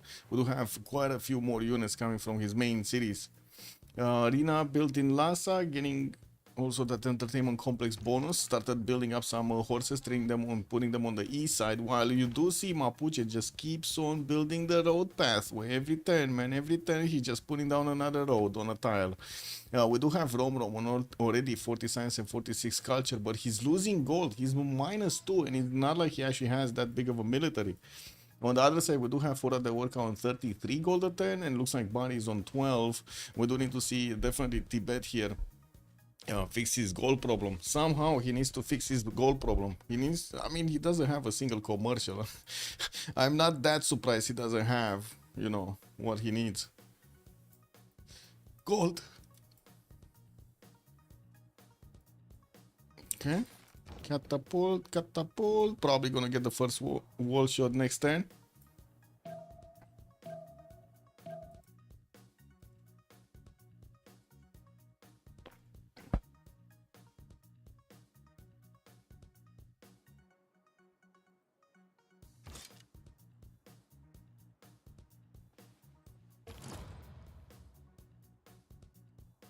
one of the workers started building the terracotta army. That's on Mapuche, no? 41 science, 56 culture. And also did manage to get over 108 projects of production. But look at the other side. Rom 144, and we do have him also with 133 faith a turn. Oh my, oh my. Okay. That's quite big. That is quite big. In the score tab, it looks like they're first by like 50 points. 48 points. Wow. Cannot believe this horse actually is alive. It's alive. Anyway, he needs to get more units. Start moving them. Okay. Immortal starting to do also shots of Wroclaw. We do have the catapult that also needs to move on the encampment and throw those rockets at Wroclaw defenses. While another one is getting trained over here in Bactri. There's gonna be also a few more chops happening. Now Persia's bringing new horses to the table, and I'm actually curious if he's going to try to get the courser technology for a stronger unit going against Poland. While Poland is going to get machinery, he does have 1, 2 of these archers coming up. If he does actually upgrade those archers, just one, he does manage to also increase his strength from the 40, from the walls attacks here. What are the work apprenticeship? Next turn, looks like Tibet is gonna pillage a few of his tiles, or this is gonna try to get this Shemamul down. Really nice use. I really like this, what Fora the Worker is doing. He's using the city parks to add appeal to the tiles around them, and he's placing these Shemamuls all over the place. He's getting so much culture out of this. Like, look at these tiles, man. 143, 233. These are much better than mines, no? Right now. Did he chop the truffle? He chopped the truffle. Okay. Might have been a misclick. Okay, so that scout got taken down. We do have the catapult that is attacking Wroclaw. The walls are going to be down soon. Looks like also Persia is starting to lose a few units here, or I should say started trading his units with Gdansk. Needs to be careful to promote and reposition when he needs to. Oh, another one of his immortals just got taken down, but that's at the price of probably 2 swordsmen here. No, that's the first swordsman, and let's actually see if he can get the second. Oh my god, look at the damage on this. This is a 66 attack strength immortal. Oh, bro.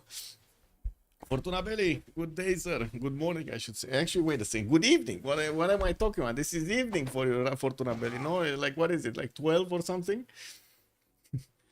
Like, so early. So early. It's probably Fortuna Belli just getting ready to go out into the clubs, you know? It's just punching in. It's 2:30 a.m. Okay, never mind. You're coming from the clubs. You just came back from the clubs. I see. I see. It's good, man. It's good. Get the party going here.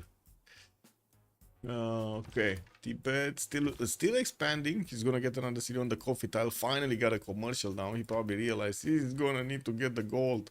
We do have him also trying to get the Colosseum from Lhasa, which is gonna be a 1, 2, 3, 4, 5 city Colosseum. 2, 4, 6 city Colosseum. Very nice. 2, 4, 6, 7. That's not good. And from what I do see, also Tibet is sending some of his sources. To be honest, Mapuche doesn't actually have strong units here. It's just like a few scouts and a few archers. Shouldn't be a problem for 3 Tibetan horses with Hannibal Barca as a general. Like, this general is more like a mascot here next to these archers, because he's not doing anything. And even to the horse, he's not doing anything, man. Like, this is just nothing. Yeah, it is what it is. Anyway, let's see. Wroclaw walls about to go down. The city is not under siege. It does have a lake tile, so it's kind of hard to put under siege unless you actually want to jump into that lake tile with a unit, which usually is the first one that's going to be taken down.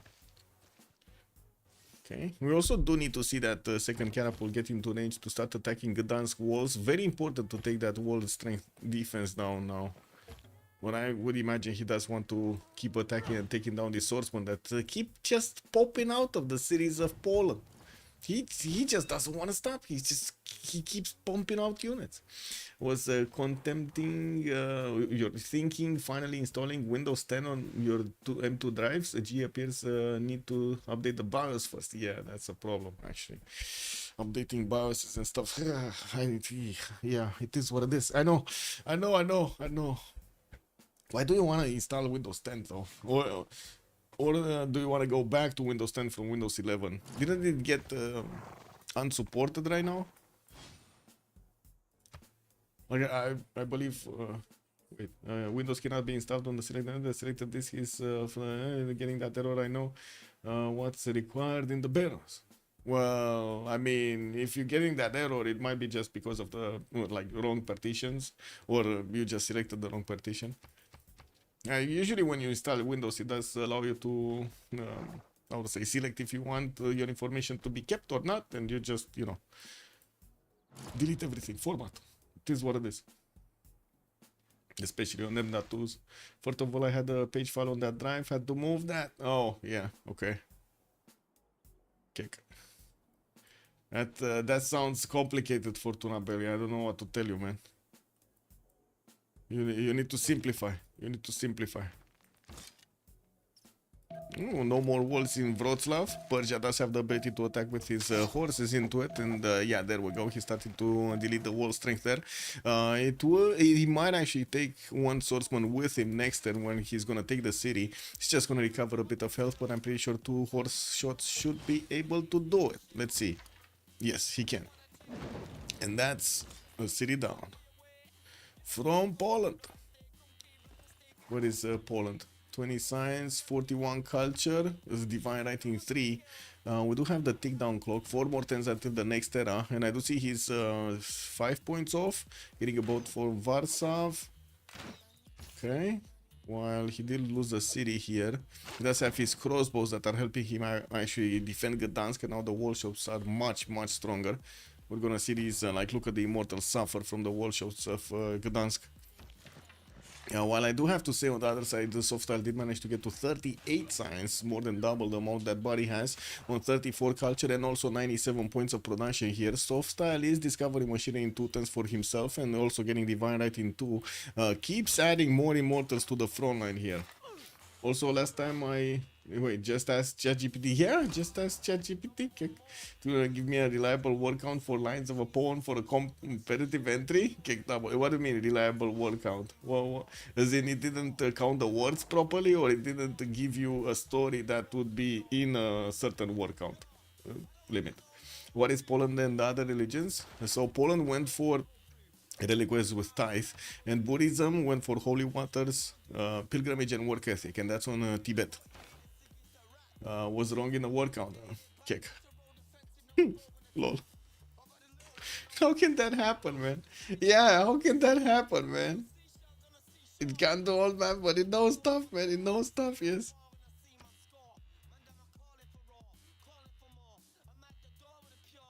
Yeah, yeah. You'd think. By one margin of error, by the way, did it count wrong? Or it just didn't blurt out anything, any result? Man, I want to try it myself to see if it actually gets some words out. But yeah, Echo Supreme, I gotta say, man, lots of people are gonna be very annoyed about ChatGPT soon. So like, your reaction is totally understandable and also predictable. It's gonna be quite something when this thing just keeps on getting better.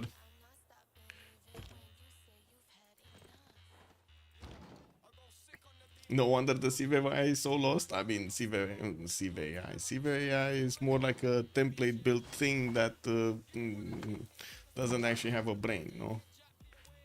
It is what it is. They couldn't build it. They didn't know how. Ooh. Oh no, he lost the tile that he could have attacked into Gdansk with. And all the catapults are gonna need to take out that swordsman. Looks like he is managing to take it down. We do have another immortal with a possibility to attack into a crossbow. I do see Hora de Warca still also needs 5 points to get his golden age.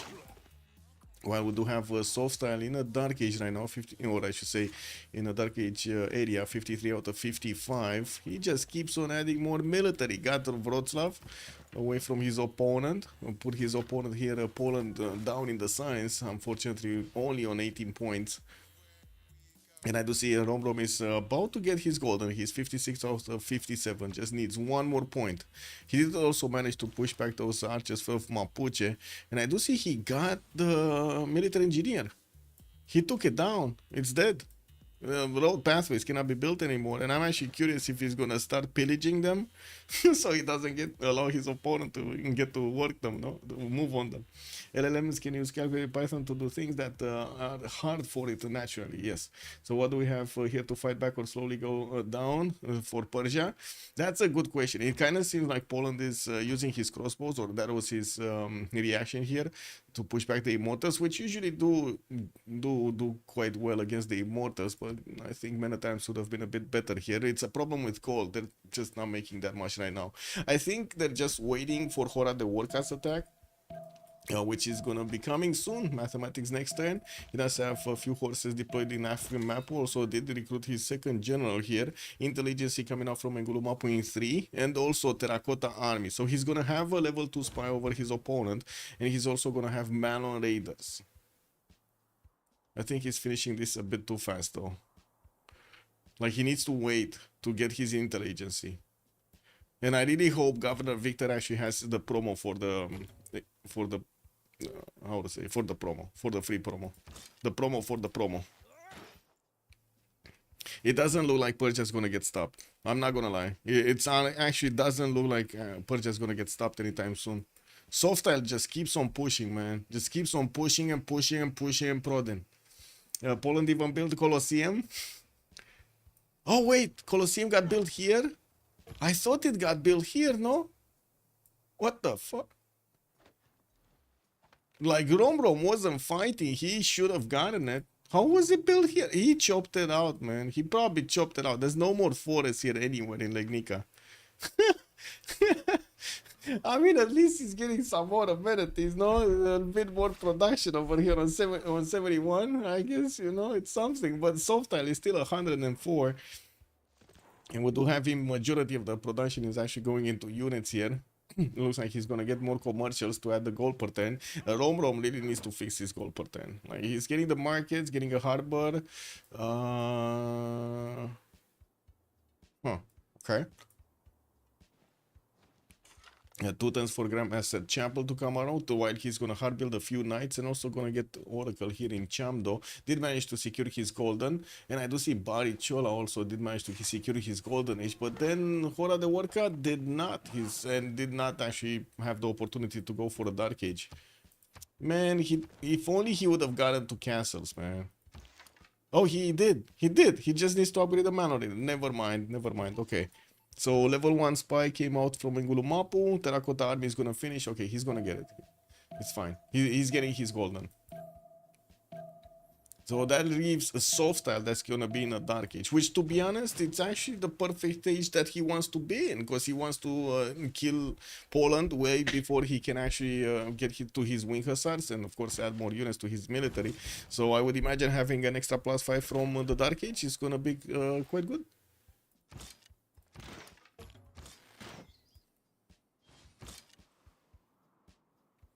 Okay, more trades over here, more immortals trading with swordsman, and we do have, there we go, horses moving up.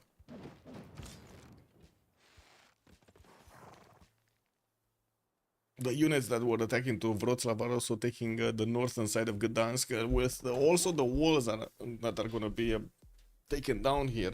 There's not going to be any more extra defense in that city center. Much easier now to actually push through. New archers, while Softile is gonna get his tier-ups also next in 2 turns, and mercenaries. We do need to see if there will be pre-builds here. Well, I guess, wait, Mapuche cannot pre-build anymore, no? He needs to actually hard build. He did manage to secure his golden though, and got that level 2 spy.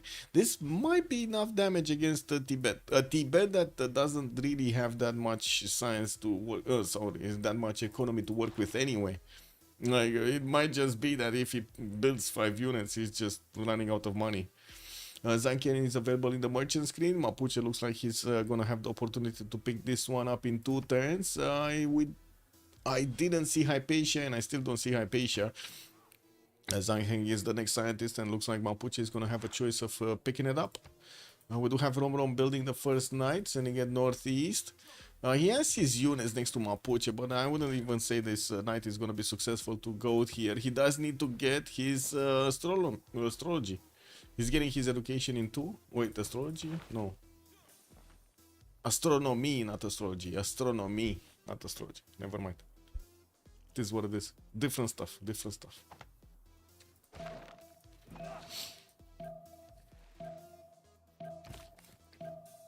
Religions, yes. So we got still reliquaries and tithe, and work ethic, pilgrimage, and holy waters here. That's it. Okay, let's see. Is Gdansk? Okay, another shot from the catapult. We still have sacrificial lamb over here, the swordsman that is getting in front of all of these immortals. He wants to go down. But now there is an immortal next to the city center that could attack into it, and I'm pretty sure he should actually sacrifice the health here of these immortals, or I should say the units next to the city center, so he makes it easier, faster to take that city down. The faster it's taken down, the easier it will be to go to the capital. There isn't that much of a melee army here available for Poland anymore. He lost most of it to the immortal shots. There are only quite a few crossbows available, which, to be honest, they do the damage. I mean, you know, they're gonna take out the horse probably, and they do triple shot the immortals, so you cannot complain. They're strong, but they're not enough, and they're kind of late, and they don't have a meat shield. You usually need a meat shield in front of these crossbows, because otherwise they're just gonna be chop chop chop chop chop. Also, astrology would give minus points. Yeah, astronomy on Rom. 70 science and 106 culture. We might actually see them GG actually in the Congress. If Poland doesn't have his way here. Sorry, Mapuche. No, I think they're still gonna wait for Mapuche. It's too late. The attack on Mapuche is too late. Even if he did everything right, he had good territory, and I love this. I love this placement. What he did right here, it's amazing. Like with the Shemamuls and the city parks. I've only seen this once, and it was done by Ben, but better. And it was like 2 years ago or 1.5 years ago. It's amazing strategy. I'm actually so surprised we don't see it being used more often. And he did it on a like fully flat land or something like that. It was beautiful to see. Temple of Artemis on Lafke Mapu. Builders coming around. Okay. Still, the economy of Rom is not good, man. It's just not that good. Okay. Wait back 2 minutes.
Oh, he did take the seat. Oh, wait a second. That was a fast one. That was a fast Congress.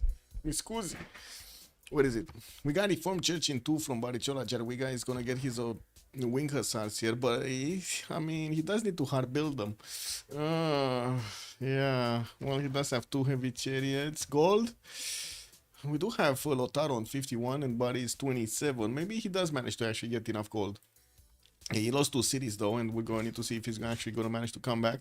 I do have to say those Wing Hassans are going to be quite strong. Unfortunately, lack of a general, not going to make them much stronger. Actually, going to make them weaker.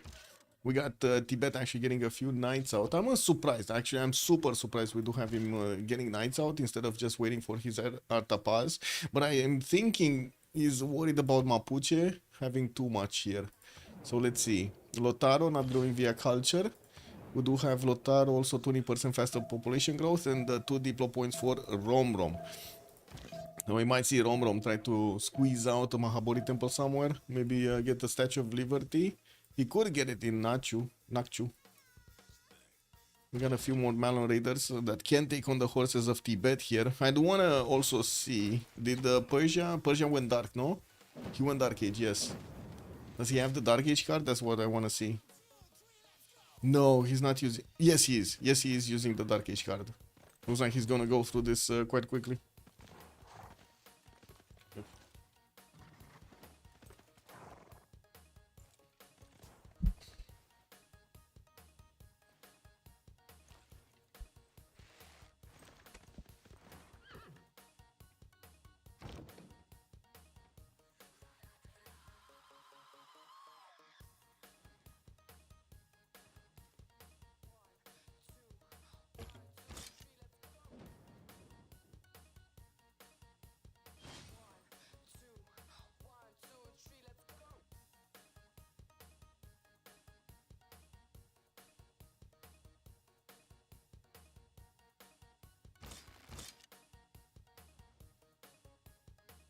Well, we got one more turn to see if Jadwiga is gonna manage to get back. There's so many immortals here. I'm not sure he will have the opportunity to actually use just a few Wing Hassans, like 2 or 3, to get this back. But anyway, we do have also Tibet sending another settler here to Hamatana. I do see they already had the setup through Susa and Nictri to actually get some trade routes through. I don't see them using them though. They're still on internals. And looking at the gold per turn is a little bit better, but still not good on Rom. Just 5 gold a turn. While he keeps on building up a military and also getting a few more libraries. But now I do see him with a few cities getting new harbors out, and also will build the lighthouses for the extra trade routes there. Okay, knights are not gonna have the opportunity to actually take these Malon Raiders with them. Unfortunately, they're not as strong. It's 64 of a knight attacking into a Malon Raider of 77. Now that we do have the spy, there we go, plugged in Ayuthaya, he's gonna have the ability to get that +6 intel on his opponent, and he already has the +5 against the Golden Age nation, so Mapuche's Malon Raiders are extremely strong, extremely strong. I think actually if he would have been in a Dark Age, he would have just stomped directly all of the Tibetan military here, finishing also Temple of Artemis in Life Game Mapu, getting to hard build a few more Malon Raiders from the Cap and from the other cities. Cap also has Victor with the extra promo there. Very important to get this going on the Malon Raider. Not only you do get basically a free heal, but you also do get that extra bonus from the promotion. So this is the moment Barry needs to upgrade, no? Wait, what? Oh, he didn't finish stirrups. Oh. I mean, he kind of will lose his heavy chariots before he's gonna get his stirrups. I don't know what to say. He has another one coming from Warsaw, that might actually be taken down by a horse here.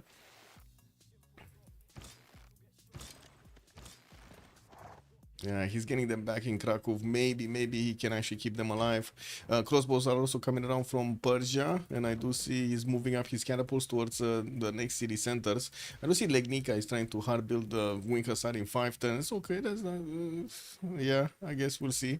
We'll see when it comes out. So he does have the ability... Oh no, he cannot upgrade because two text difference.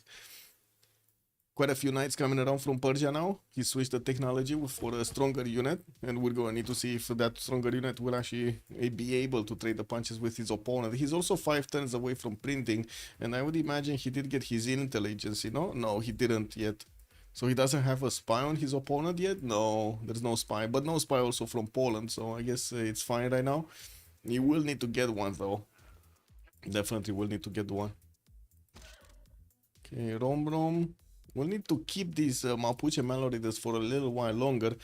He does have the first Artapa, 2 Artapa. See, remember he does have also the ability to buy with faith. These are ranged units if I remember correctly, right? These are basically like stronger. Or are they stronger? I don't know if they're stronger. Are they stronger? What are the units of Mongolia? The Kesheks. These are basically stronger Kesheks. Just 1 attack range. 53 attack range strength. What is the Keshek attack strength? Isn't it like 48 or something? And there we go. 40. It's 40. It's way lower. Way lower than the Artapa. It's like 30 more strength here on Artapa. Okay, so with these guys, he's actually going to do damage to the Mano Raiders. And it's going to be a good question if he's actually going to get some on this side. We do have Persia just walking into the territory of Krakow here with his initial immortals. I do want to reiterate that, again, we don't have a general for those wing hussars. And we still need one more turn for Jet. We got to actually discover stirrups. And I'm sorry, there are a lot of crows, so you might hear quite a bit of background noise. Can these still move after attack? Good question. I don't know. Actually, I don't know. This is like the second time I've ever seen them. I don't see them having... Oh, can move after attacking. Yes, has ranged attack with 1 and can move after attacking. Yes. And he just keeps buying them with faith here. Goldburton is gonna go down under though. Needs to be careful. 16? Okay, that's fine. That is fine. He did manage to get those harbors down, extra lighthouses going through, extra trade routes. Very nice. Okay. Is he starting to connect coastally with his ally? I don't know yet. I don't see trader. Yeah, Paro to Pasagarde. There we go. And this one is also Tsetang to Pasagarde. So he's getting these. He's getting these. I hope they're through the water. I'm not sure though. Because, you know, they kind of need to go all the way around through the water. So, yeah, they might just take the direct route instead. OP units, yes, OP units. The Artapas are super strong. Super strong. He doesn't have a general for them, no? He only has a one. And that's Truk and that's from the classical era. We need to see the next one. He's on 8 points a turn, and he does need a few projects to get Amina. Why does he not make a project though? Wait, he doesn't. Yeah, he does. He does. Oh, he's getting a spy here from Chamdo. Definitely will need to tie out that extra intel that Mapuche has. At least tone it down to a +3. Okay, I want to see the first Wing Hussar. 270 gold. What? I guess it is what it is, man. Yeah, now he can two-shot the Immortals, and he's definitely... Oh, man, wait a second. He's not... These Wing Hussars are not going to withstand the sheer number of Immortals. Like, in the crossbows. Just so many range shots on them. Yes, he can do the damage, but it's just not enough units at the moment. Let's actually see. Let's see. There still are quite a few available moves from Persia. Let's see what he's going to do. 2 turns intelligence in Krakow. He still didn't get a spy of his own out. And building up quite a few knights. First Artapa also being bought in Bakram. And I do see Softail is going for mathematics next. Okay. And here, Artapas are showing up. Oh, they're gonna show up. They're gonna show up big. They can also take damage from the Malo Raiders. Like at least 2 hits from what I can see.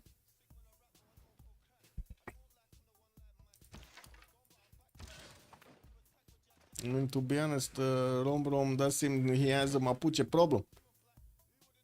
He definitely needs stronger units here. A few more knights.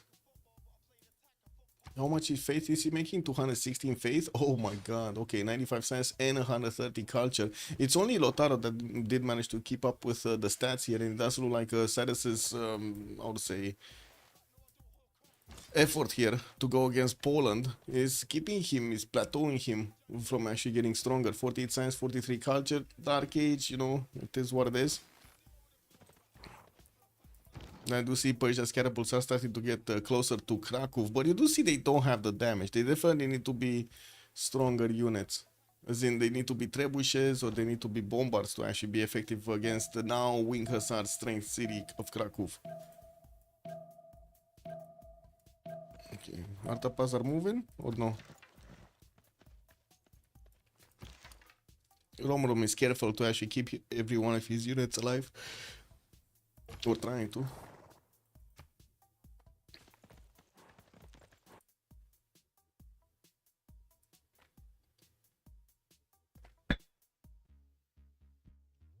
Yep.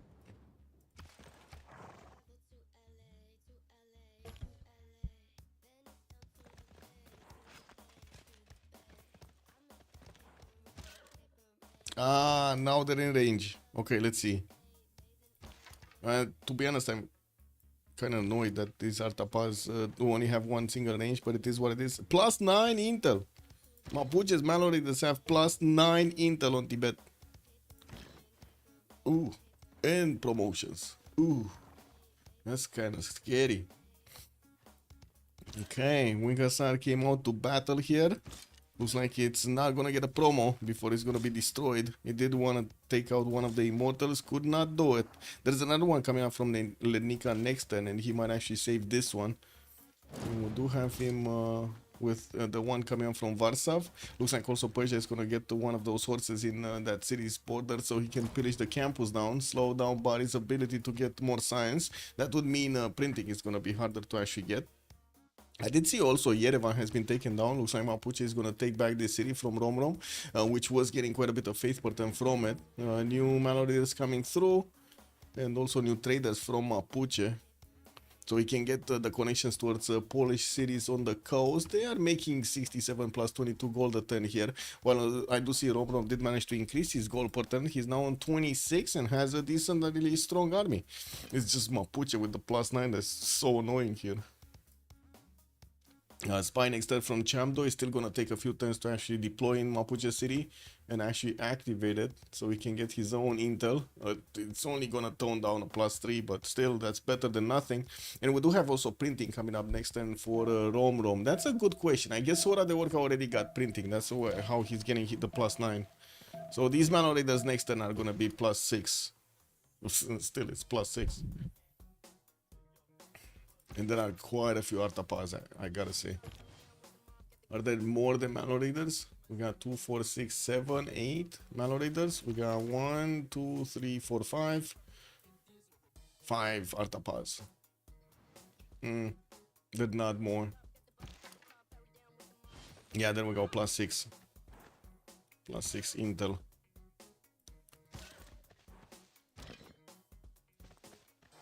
Oh well. So Polish Wing Hussar did die, one of them. We do have the campus being pillaged in Warsaw, lower size for a body. Still 9 turns away from printing.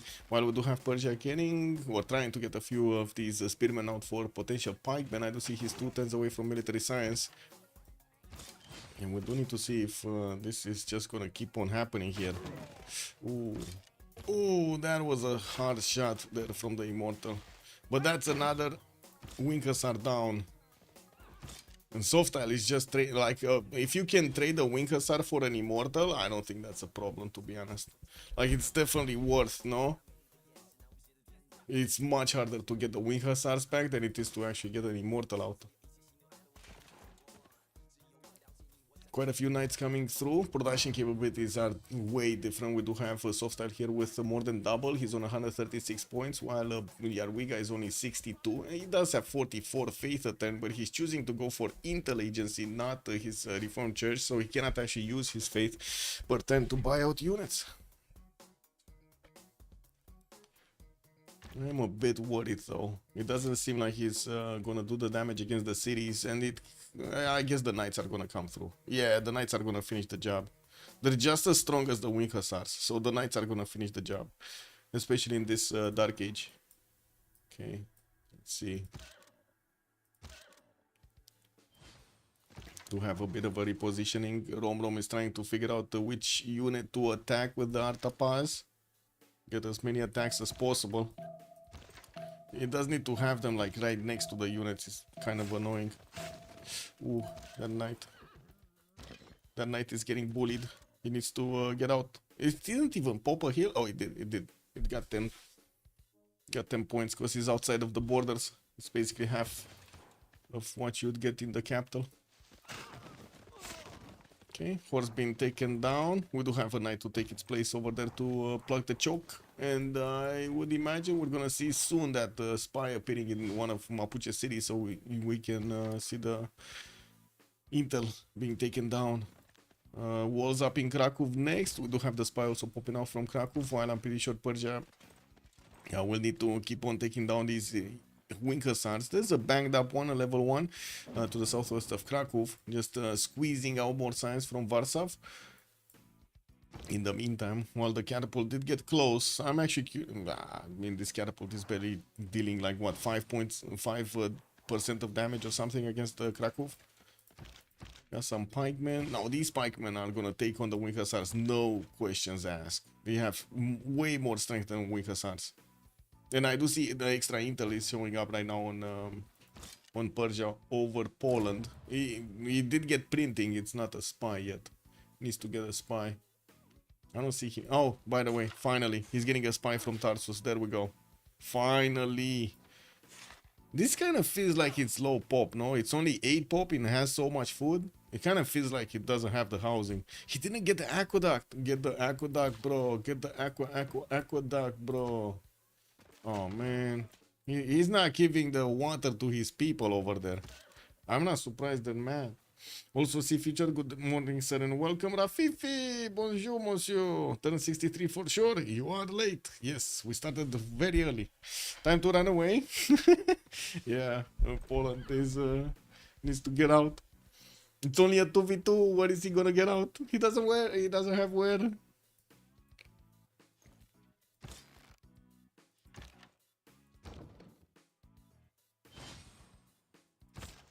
Okay, mana time. Well, the Maritimes can actually do the damage against the city center of Krakow, but man, the walls are gonna be a problem.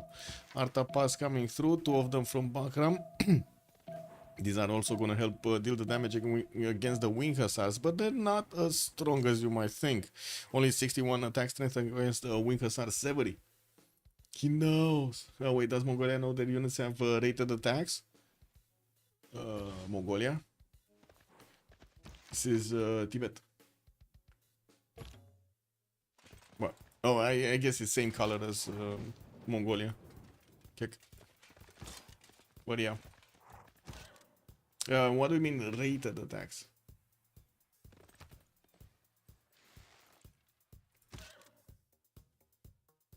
Are his attacks getting graded by the stream chat or something?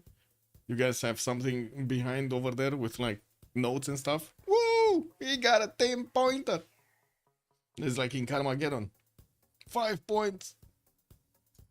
You start to bash into other cars. 5 points.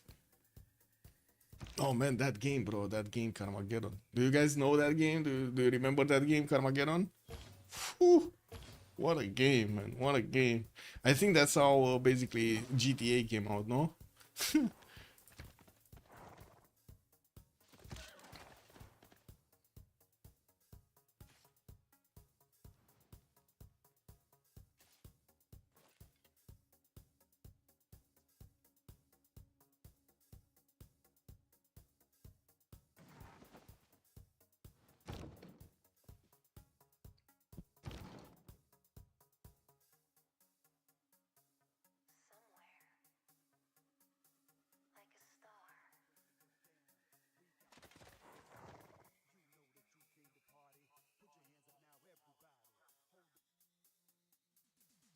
Okay, walls up in Legnica. We did have a few Mapuche Malon raiders being sent here to try to put up a defense.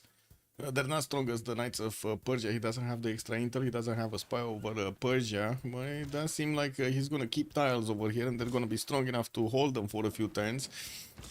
Well, we do have Persia starting to upgrade a few men at times. And got his pikemen on the front line. He started attacking with 2 catapults the city walls of Krakow. They're going to go down quickly. Still squeezing out some value here from Varsav's pillaging. Okay. Well, I think another wing hussar is going to be taken out next turn. Oh no! Wait, it could have been taken out this turn. No! Last moves, man, last moves. What's happening here? Mapuche is trying to move towards the south, getting stopped by the knights. Tibet did manage to slow down that intel. No? It's only +6. Now he has the spy. He needs to... Okay, now he activated, so it's only +3. There we go. It's only +3. These Malon raiders are not as strong anymore. They're only 60. The knights are stronger. Okay, that's it. This is attack over here. We got the Arta Paz. He can push back. Printing from Barin 8. Krakow is also about to lose its walls. First startup is making its appearance next to the borders of Poland. While we do have Persia still trying to get some units next to Legnica. To be honest, I don't think he will get that city. Might as well just focus on the capital. This is a very annoying position for the city center. Very annoying. Right in between the mountains. We do have a wing hussar coming out from Warsaw next turn, and I'm pretty sure one of the Persian horses is gonna get it when that unit comes out, but the Krakow city center is probably gonna die anyway. Like, there's not much that could actually save that city center.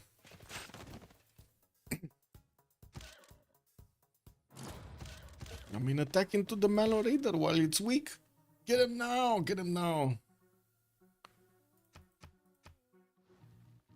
Yeah, look at this guy. He smells blood in the water and he's not doing anything about it.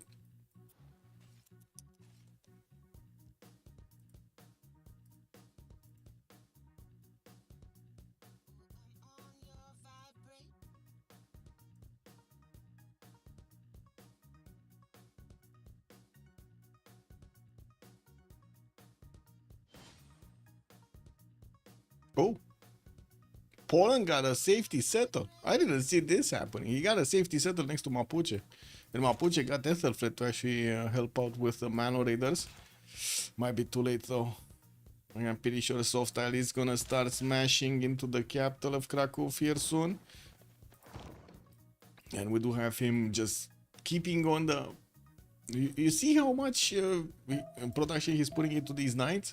It's amazing, keeping up the effort against his opponent. While it looks like Mapuche's units are trying to actually drag the Tibetan army towards the south here, it's fine. The knights are going to have one tile chokes to actually close, and it's going to be good. It's going to be good, man. It's going to be good. Oh, look at these science points. Oh, beautiful, man. Safety, safety, safety. Yeah. Yeah, exactly. Look at Poland standing tall over there. They got a safety settle. I mean, she's just chilling in the spa right now, right? She got herself a new city over here next to the mountains. She's just chilling right now with the cows, man.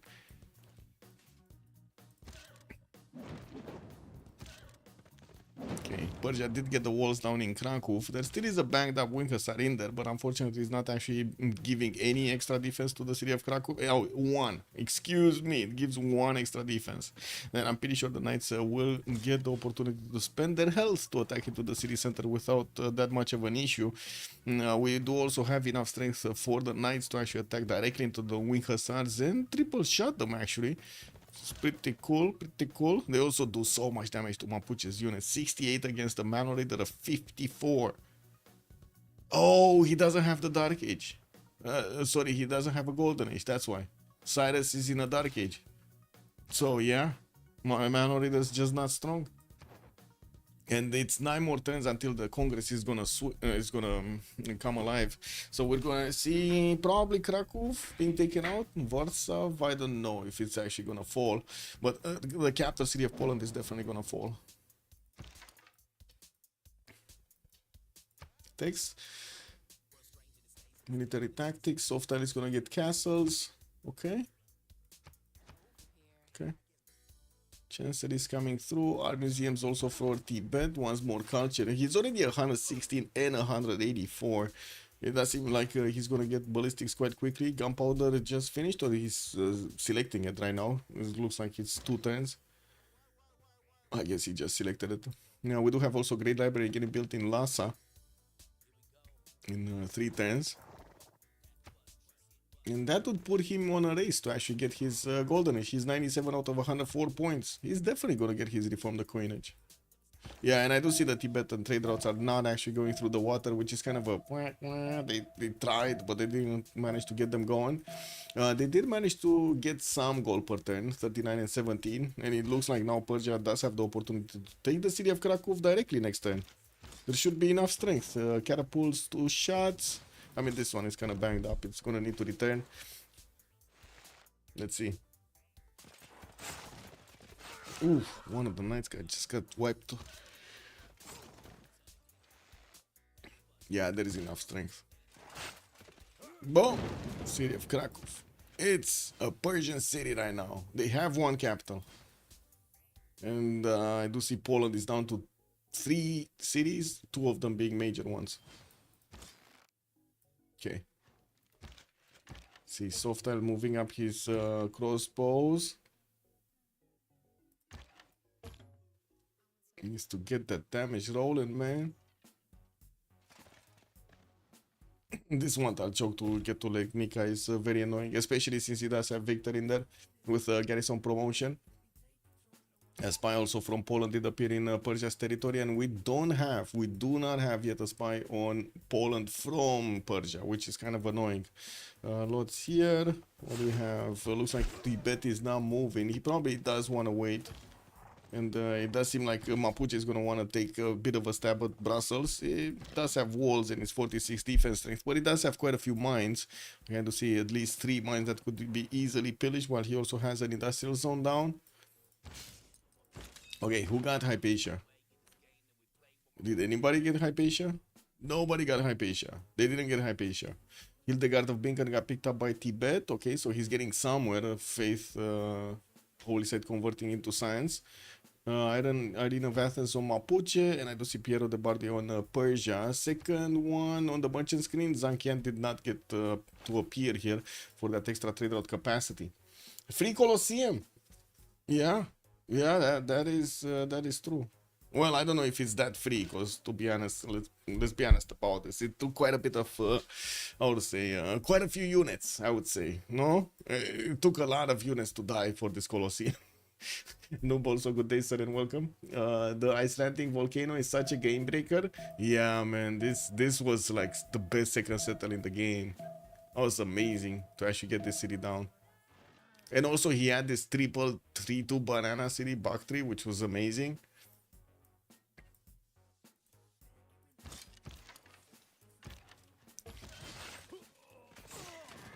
Okay, another wing hussar being taken down. Needs to move the pikeman on the horse so he keeps away these wing hussars from attacking to his... Yeah, never mind, he just did it. He did it differently, but it's fine. And I do see like Nika is 70 strength with that wing hussar inside of it. It is going to be a problem to go through that defense. Needs to upgrade his catapults. Needs to probably get bombards. And I do see Softail is getting barely castles. And we got Rom 2 turns away from metal casting. He still has quite a military on the eastern side of his border here, but does need to keep these Mapuche Manor Raiders in his sights so he doesn't let them into his territory, because otherwise they're just going to pillage everything, man. They're so annoying. The pesky units, man. You get like 7 into your territory and you can actually have it pillaged in like 3 turns or something. I've seen this in FFA so many times. It's been done to me, I've done it to others, I've seen it on others and so on. It's just such a very efficient and extremely annoying strategy. Tibet is broken? Yeah, I mean it's very strong, yes. Not sure if broken, but it is very strong. Softail is having a problem of actually getting guilds here. We do have him on 54 and 58 culture, and I do see him still 6 points away from getting a golden, while Hora de Vorka is 8 points. We got Rom barely 5 points. He's finishing his great library though, and we still have quite a few turns, 7 more turns to go. And also trying to get Mausoleum at Halicarnassus just in enough time, like 1 turn to go. Okay, that should be fine. That should be just enough points as he needs. Artapas are coming through. They don't have enough strength to actually attack into the cities of Legnica. And the bombards. Bombards are necessary. They're required here. What they will have is strength against the wing hussars. You can definitely take on the wing hussars. Truham, hello there, sir. Do you think you will be streaming Civ7 in the future? I have no idea, man. I have no idea. Like, I wished I would have been streaming Civ7 right now, but they kind of fucked up. So I have no idea if I'm gonna be streaming Civ7 if it's not liked by anybody. What do you want me to do? Force the players into playing it? No idea. We're waiting. Like all of the honestly, all of the infrastructure for like multiplayer is built already. We're just waiting for a good game. Like literally, that's what we're doing. Waiting for a good game. How is Civ7 doing today? Bad. It's like, give me a second. Like, look at this. I'm literally watching every day, man. Man, look. I have this open every day. It's on my left screen. Look, this. Every day I watch this. And I see this.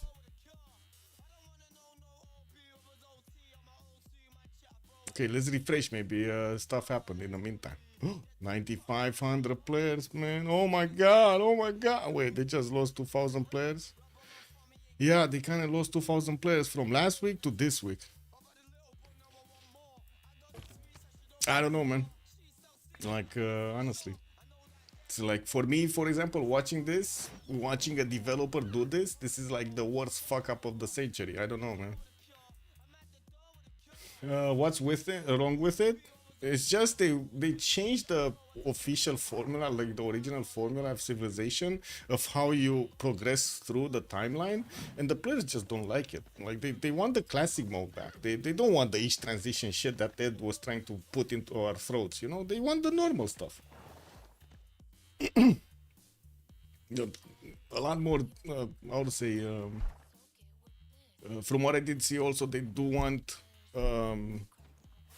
Direct line of advancements. Like you should be able to well, if you keep the age transitions, the players would want it differently to have enough nations, for example, to transfer from France, ancient France, medieval France, and then modern France, and so on and so forth, like different personas for every thing.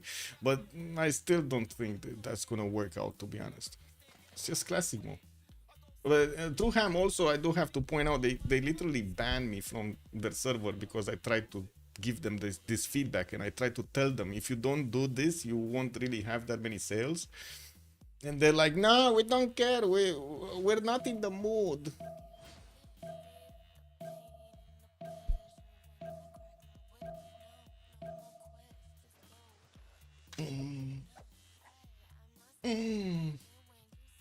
Quentin, hello there, sir. Yes, I have this also as a comparison. Right now, 46,000 players, and it looks like we're actually doing well. It's starting to rise back up slowly. Like at the beginning, where was it? Wait.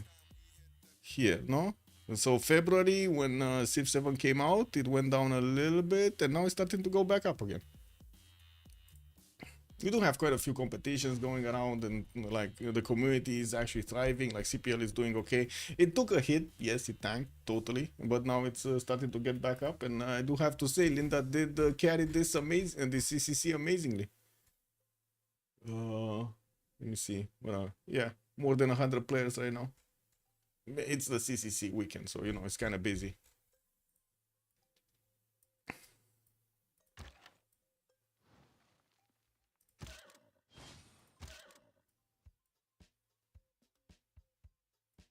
Okay, Mapuche did actually get some Malo raiders into the territory of Persia, and I do see immediate corsairs coming around to defend the city of Gordy, and those ancient walls are going to be too late. Oh my god, he's actually getting through.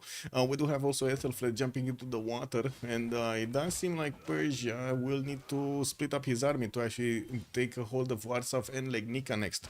We do have also in the main Mapuche cities, Alhambra getting built, a few more universities for the extra science, while Hora de Orca did manage to get to 116 and 118. His ally, though, is very low right now, 11 and 13, and he's holding on for dear life here on his three cities. I see it seems a good decision of all to wait with Civ 7. Seems like they released a beta version. Yeah, yeah, yeah, yeah. I don't, you know what? I don't understand all of these content creators that are on YouTube, and I'm not gonna name names, but I don't understand them while they're trying to push this kind of a version, saying it's good and it's gonna work, while there's all the evidence to the contrary that the players don't like it. Like I don't get it. There are some. Don't get me wrong. There are some content creators that are showing both. You know, both sides. Spies coming out from Lhasa in 2, and I do see Tibet is starting to core up his units. Doesn't have that many units, but he could definitely actually take a stab at Mapuche. There are still these Mano Raiders to the south, which should not be strong enough right now, as the Night Course did actually get stronger. Barichola is also 6 turns away from getting printing. Romrom is 3 turns ballistics, and I do see Persia. It's trying to take Legnica, but it's not managing to do that much. Alhambra getting chopped, or whatever that was. Industrial Zone Logistic Projects for Mapuche. Looks like he wants Bisheng, or wants one of the engineers. I assume Bisheng, because there's nobody else making engineer points, so if you don't pick this one up, it's just gonna get locked. Galileo Galilei in the scientist screen. I don't see Newton being picked up anytime soon. And from what I do see also, we do have Mapuche with 10 points for the Germans, Tibet on 16, Persia is just on 6. And we should see the distraction happening here. Mapuche's Mano Raiders do have 7 movement speed, and they will start pillaging. Persia got a knight. Wait, there was a courser here. What happened to the courser? Did it die? Oh, so quick, man. We didn't even see it happening. Whoa. I was following it more about the release, and was what shocked me the most, that they didn't want to listen to any advices from the community. I mean, they even banned their content creators. The content, like they banned me for like 3 days because I gave feedback and I was annoyed that they're timing me out. Like literally, you can go back, like you can go onto the server and actually take a search for my name, search for Michael, search for my name on Discord, and see what I said. Judge for yourself if I was disrespectful or not with them, and also judge for yourself who's disrespectful in this relationship, right? In this communication, when I've been the one helping out for like 7 years and they're coming in, just spitting in my face. And they will include the improvements in the DLCs. Okay, yeah. Yeah, exactly. They're including in the DLCs. Yeah, it's gonna be 30 a pop. Anyway, courses coming in. Angel Walls in Gordian. This should be fine. But it's still gonna be a few pillages. Quite a few tiles lost here. Yeah, there we go. Mapuche is eating the gold from Tarsus. Ooh. Why did this builder move closer? Man, get out of the way. This guy wants to see the destruction happening. Oh, man. I guess it is what it is. Gonna be the first one. Bombards from Robo moving east. He did manage to get also some military engineers to start building up pathways, while he did also get watts for his religion. He got he got watts over the holy waters. Shikism also did get established by Persia with Jesuit education and stewardship. It's not like he actually is converting it quite quickly. He only has 2 cities converted, and that's it. He's kind of losing the loyalty there anyway. I do see also Poland is trying to push back against these units, but he's just losing wing hussars by doing it, while he is trying to also get this choke point on the east stabilized. Unfortunately, the city of Legnica is starting to get hit by the trebuchets, and they're doing damage. They're taking down the walls, man. Looks like they need to drink the beer they brewed and see the results. It's driven them too. Yeah, I guess so, man. It is what it is, man. I do have to say, it wouldn't be the first time that I try to help out a game just by pointing out stuff, and I just see this happening. It's like it's not the first time. It didn't work out for others. It's not gonna work for them. So, whatever. Industrial Zone Logistic Projects here from Engulumapu. And Persia's religion? What? What? Just authentication with the thing, the stewardship, the campus commercial thing. Stewardship, yeah. Man, talking about beer, kind of need to celebrate myself tonight. I don't know. Maybe I do beer stream. Maybe I do strong. I don't know. Whatever. Builder Ayuthaya, quite a few universities coming through, and we do have a new military engineer. Oh, Robrom actually wants to get this fast. Cuirassier cores did get upgraded. Oh man, we got field cannons, we got Artapa cores, and we got Cuirassier cores. He needs to start moving. Like, Brussels has been taken down. These Mapuche Mano Raiders are down to their last hoofs over here. Look at them being so dirty and shabby and scratched and stuff like that. That's like so little health on them. He needs to start moving. Come on. Come on, Rom. Go towards Mapuche. Anyway. Here. Legnica about to lose its wall defense. We still have the two trebuchets able to shoot it down, and we're going to need to see how quickly they can actually do the shots against the city center itself. Persia didn't have enough military to deploy to Varsav, and I do see Mapuche does have a Mano Raider there also keeping that in check. Well, this Artapa from Tibet didn't really do much. It does have 71 attack strength. Can two religions have the same holy city? Yeah, no. It's just gonna... Wait, whoa. Gdansk. Oh, it switched to Gdansk. And that's a GG right there. Man, though its face may that's change a GG throughout right the there. ages. Beautiful History work, I is gotta written say, from man. the Rom hand was of kind the of passive, but then we had soft style just punching left, right, until we had Poland beaten into submission. Unfortunately, Barichola By your couldn't actions actually this day, get that defense up, or I should say, kind of underestimated. I would say I kind of underestimated the problems that he's gonna have with Persia, or maybe the distance that he has with Persia. So yeah, this happened. We did have also Mapuche trying to get beautiful sim, by the way. I really love this. I love this. This is something like I want to screenshot. Like this kind of a setup with Mapuche city parks giving the extra appeal to all of these styles that you can build into improve into Shemamuls and just get free culture instead of like alongside with the production of a possible mine is just insane. This is amazing. Right? He didn't build a single theater square. Not a single theater square. And he's 136 culture. This is amazing. When next stream? I don't know. I don't know. Wait. Got Steam. Oh, I wanna get the screenshot. Give me a second. So I can share the screenshot on my Discord. What is Big Mass support? Here. There we go. Beautiful. I love it. I love the setup. I love it. Classic Ben strategy. I mean, don't get me wrong, my buddy, how to say, what the work I might have thought of it himself. I'm just saying, I saw Ben first doing it. Might have been somebody else that invented it. Anyway, GG, well played. Also, I'm not sure about the next ones. I think there's gonna be at least 2 or 3 hours, if I'm not mistaken, because first of all I need to eat, and second of all we're gonna need to see what kind of games are gonna be in the next 2 hours. I don't remember what the schedule was, but anyway, have a good one, and if you're gonna see notification, I'm gonna start up the stream.